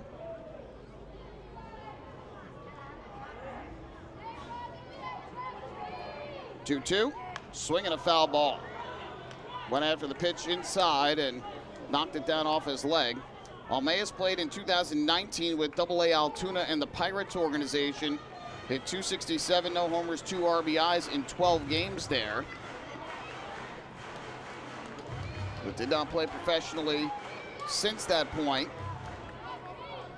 Again, he is a New York City native. 2-2. That fastball misses high. And now the count 3-2, and now the pressure on Meisinger. Nowhere to put him. They intentionally walked Aguilar to put 2 aboard to face Bautista. He could not retire Bautista. Now he's got a 3-2 count on Almeas with 2 outs. Everybody will go on the pitch. The 3-2, swinging a foul ball right off the mask of Joe DiCarlo and back behind the plate. Try to blow a fastball by him, but the ball fouled off, and we'll do it again with the count full. Ducks have led this game throughout. They put up a 2-spot in the first, led it all the way up until this inning. When a throwing error by Joe DiCarlo on a stolen base attempt by Cespedes allowed Joseph Monhay to score from third base. When the ball skipped into the turf and went under the glove of Vladimir Frias, who tried to move in and field the throw that was low and did not come up with it. Once again, the 3-2. Meisinger deals, and Almeas takes low and outside ball 4. That'll force home the go-ahead run. 3 consecutive walks by Ryan Meisinger, one of them intentional, 2 unintentional. After taking over for Scott Harkin, the go-ahead run has come home. Give Almeas his first RBI with Staten Island, and after Harkin walked none in his 7 2/3 innings on the mound, Meisinger has walked 3, 2 unintentionally, and now Harkin, who threw a gem tonight, is in line for the loss. It is amazing how a game can change in an instant. But the FerryHawks with good, patient at-bats here, something that we haven't consistently seen from both the FerryHawks and the Ducks this year. But they put together some great at-bats against Meisinger here. And he has blown the lead, blown the save. And now the FerryHawks have a 1-run cushion.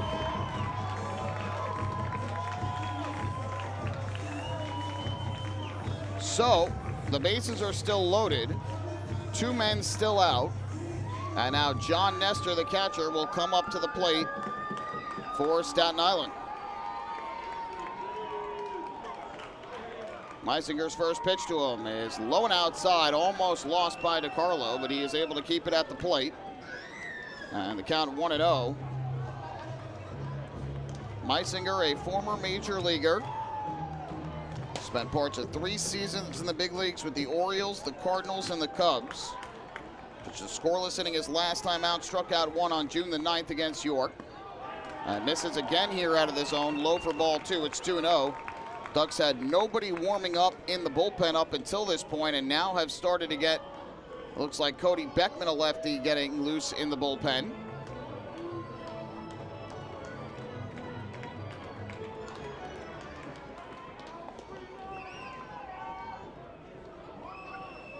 Two-0. Fastball is high. So Meisinger has now missed with 3 straight after the visit to the mound by Mark Wiedemeyer. They count now 3 balls and no strikes.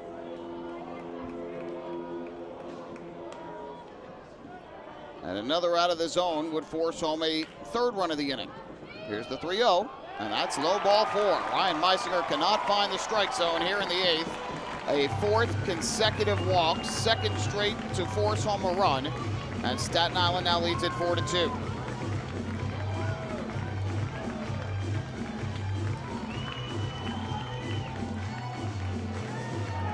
That actually might be Tyler Webb who is getting loose in the bullpen and not Cody Beckman. I'm having a little trouble telling from my vantage point, but either way, Lou Ford will now come out of the dugout, and the Ducks will have to make a 2nd pitching change in this inning. A very disappointing inning for the Ducks, who were playing well tonight, especially on the mound, but Scott Harkin allows 2 hits. The error allows Staten Island to tie the game, and now 4 straight walks, an intentional walk, and 3 walks that have followed have allowed the FerryHawks to take a 2-run lead. And we have a pitching change coming up here at Community Park.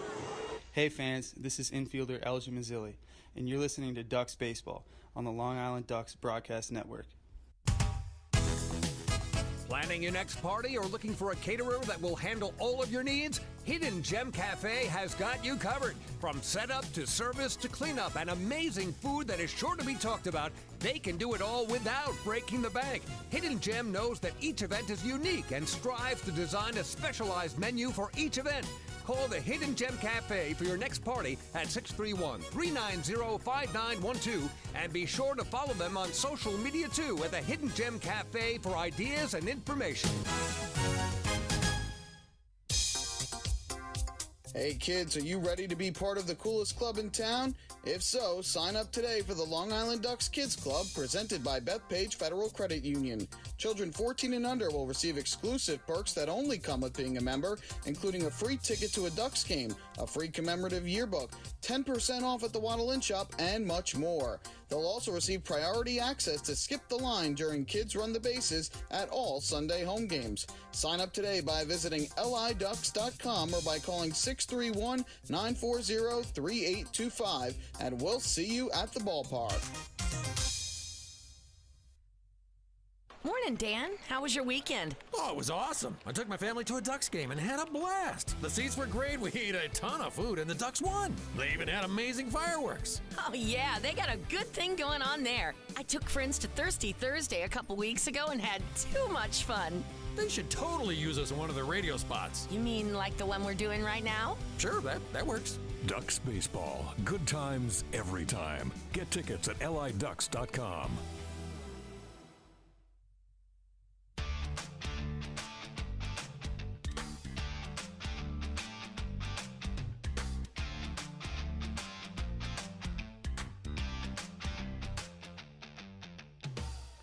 Tyler Webb is on for Long Island. He deals a first pitch breaking ball for a strike, 0-1. I originally thought it was Cody Beckman getting loose, but it is actually Tyler Webb who did. He comes on after a disappointing performance from Ryan Meisinger, who walks 4 consecutive batters after taking over for Scott Harkin with 2 down in the inning. A swing and a miss, strike 2. Ducks saw the FerryHawks tie the game and saw Harkin get a pop out to shallow right for the second out of the inning. So there was a runner at first with 2 down when Meisinger came aboard. Excuse me, a runner at second with 2 down. 0-2. Santana foul ball first base side. And Meisinger intentionally walked Angel Aguilar, who had homered off of Harkin, so presumably that's why they took Harkin out, since Aguilar had homered off of him, even though Harkin had retired in the next 2 times after that. But Meisinger then walked Bautista, walked Almeas with the bases loaded, and then walked Nestor. And now Staten Island with a 4-2 lead, a half swing here. They appeal the first, no swing, says Fred DeJesus.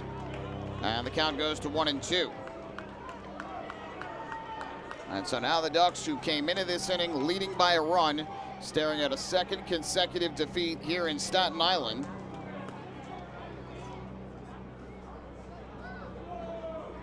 One-two, and Santana swinging a miss, strike 3. So Tyler Webb comes on and get out of further trouble in the inning. However, the damage has been done. The FerryHawks send all 9 men to the plate. They score 3 runs in the inning on a total of just 2 hits, one of which was an infield hit. There were 4 walks in the inning, 1 error, and Staten Island ultimately leaves the bases loaded. So we head to the 9th. FerryHawks now in front of the Ducks by the count of 4-2. Hey fans, this is pitcher Cody Beckman, and you're listening to Ducks Baseball on the Long Island Ducks Broadcast Network. PSCG Long Island wants you to know how to save energy and money in your home. Did you know energy-efficient appliances can use up to 25% less energy? Here's how to save. PSEG Long Island offers money-saving rebates when you purchase Energy Star appliances. Discover how a little energy efficiency know-how can mean savings in your home. Find more energy efficiency tips, tools, and money-saving rebates at pscgliny.com/save money.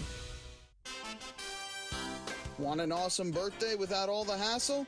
Book your Kona Ice birthday party with the Ducks today. 2 brand new packages are now available, including our exclusive game room suite. Along with enjoying an exciting Ducks game, your birthday child and his or her friends will have a blast playing video games on Nintendo Switch, Xbox, and PlayStation 4 in their very own private luxury suite. Plus, they'll be treated to food, beverages, snacks, and much more. Kona Ice birthday parties with the Long Island Ducks, the party of a lifetime.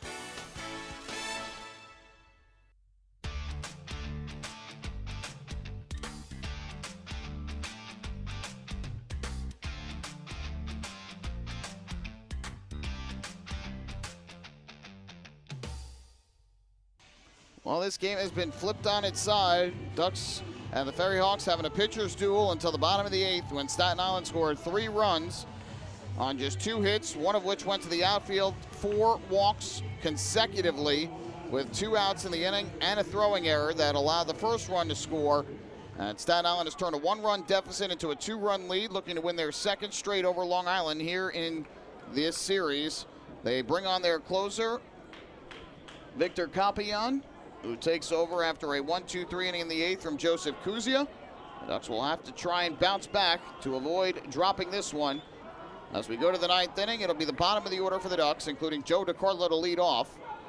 First pitch, and he takes inside for ball 1. A chance for DiCarlo to try and redeem himself after making a throw down to second base with runners at the corners.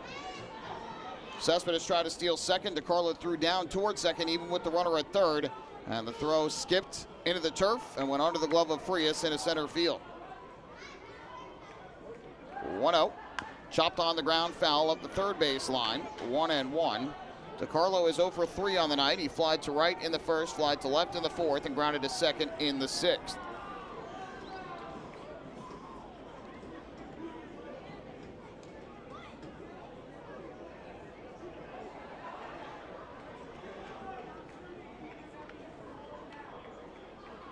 Getting the sign and coming set is Capian.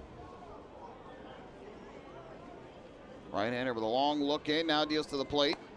That slider misses down and away. And that'll move the count to 2-1. On the season, Capian has pitched in a total of 14 games. He's got 4 saves and 7 attempts. 2-2 with a 2.45 ERA.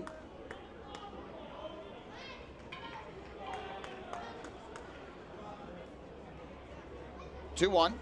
Line drive is short. Almost overrunning it was Angel Aguilar, but he somehow makes the catch. And that's the way it's been going for the Ducks offense of late. 1 away here in the 9th inning. Second time DiCarlo has hit the ball hard in this game. He hit a deep drive to the warning track and left in the 4th, but that was reeled in. And so an 0 for 4 night for DiCarlo. 1 away here in the 9th. And that'll bring up the shortstop and 8-hitter Devin Marrero to the plate.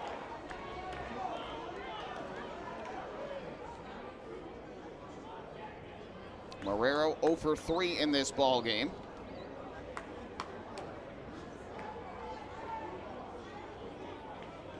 Capian kicks and fires. Marrero swinging a ground ball foul to the first base side, 0-1. Capian in 14 2/3 innings has allowed 13 hits, 8 runs, 4 earned. He has walked 7 and struck out 13.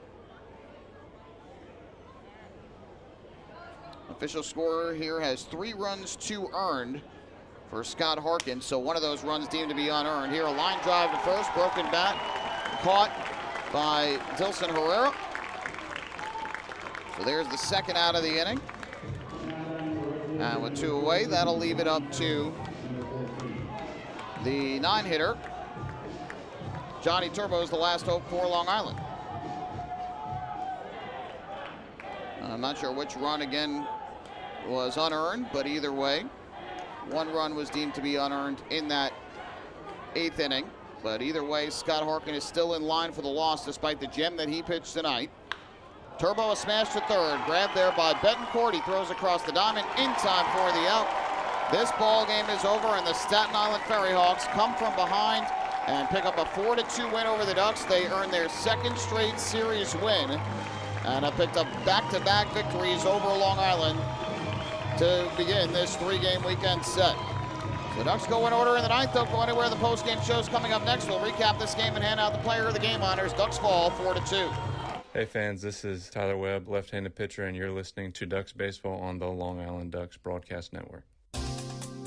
Hey Ducks fans, the official hotel of the Long Island Ducks is the Radisson Hotel Hauppauge, Long Island. It's centrally located on the north shore of Long Island and offers a home away from home for both business and leisure guests. The Radisson Hotel Hauppauge, Long Island features an indoor pool, 24-hour business center, a fitness center, and complimentary Wi-Fi in all guest rooms. Enjoy the contemporary American cuisine at the Fountain Grill restaurant or grab a quick bite to eat at Cafe Pronto. And best of all, it's only minutes away from Bethpage Ballpark.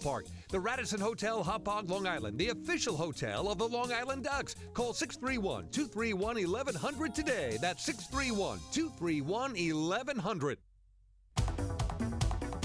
Your source for everything Ducks is liducks.com. The official website of the Long Island Ducks is the best place to stay up to date with Long Island's hometown team. Purchase tickets to the game, see the full promotional schedule, visit the online store, read the latest news stories, and watch every game live right on the homepage. The site offers an optimal browsing experience on either your computer or mobile device. LIDucks.com, the official website of the Long Island Ducks, your one-stop shop for all things Ducks baseball.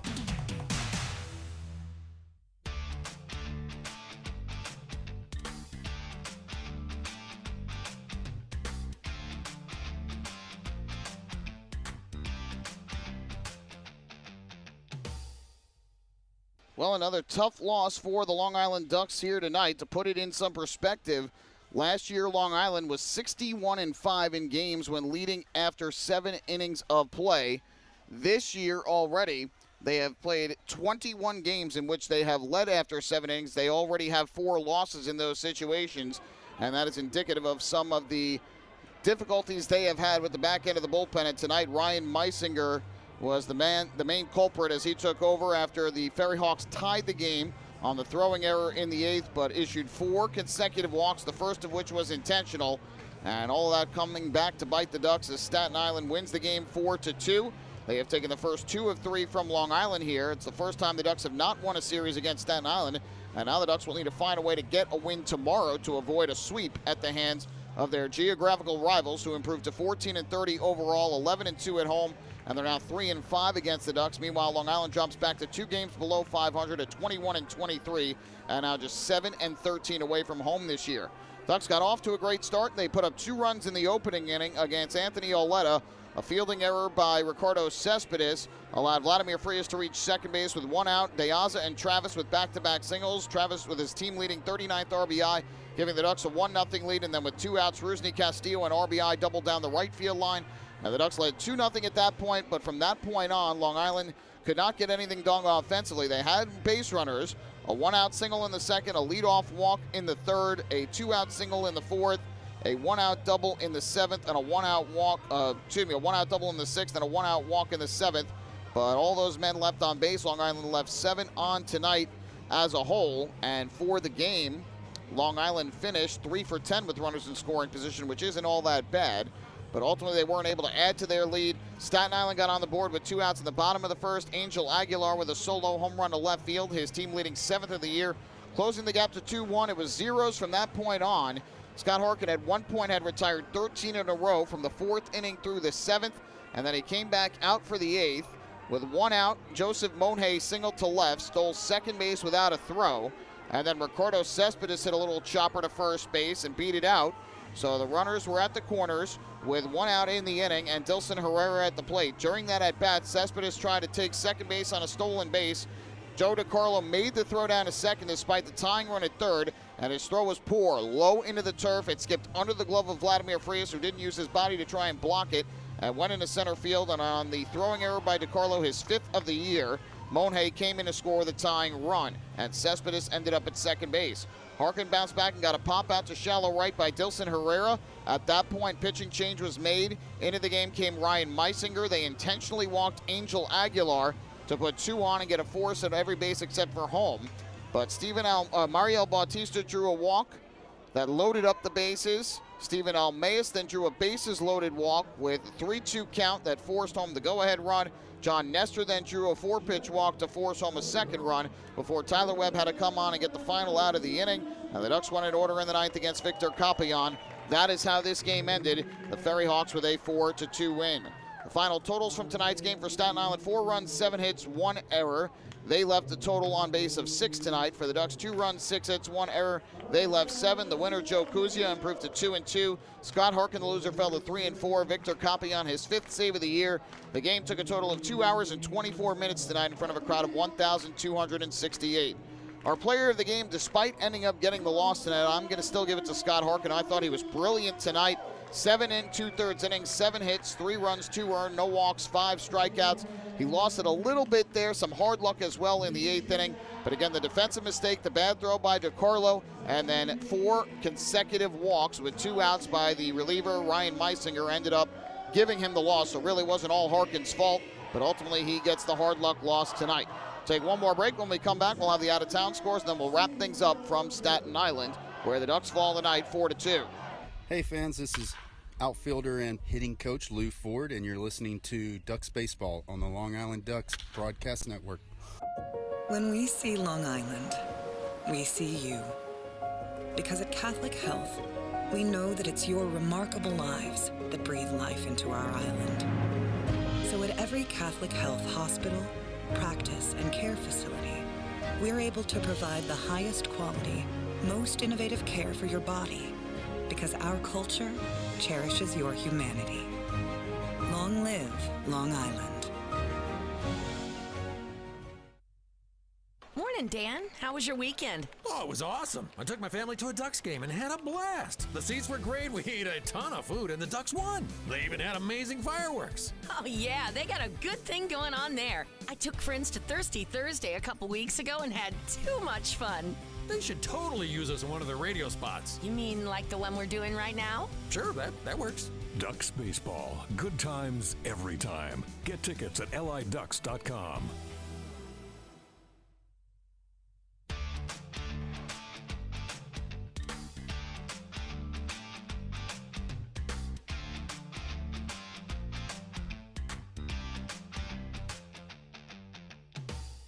Back here one final time tonight where the fans are eagerly awaiting a fireworks show following a 4-2 come-from-behind win for the FerryHawks, who were able to score 3 runs with 2 outs in the bottom of the 8th, or 2 of those 3 runs with 2 outs in the bottom of the 8th to win it. Let's go through the out-of-town scores. They're in the bottom of the 7th inning.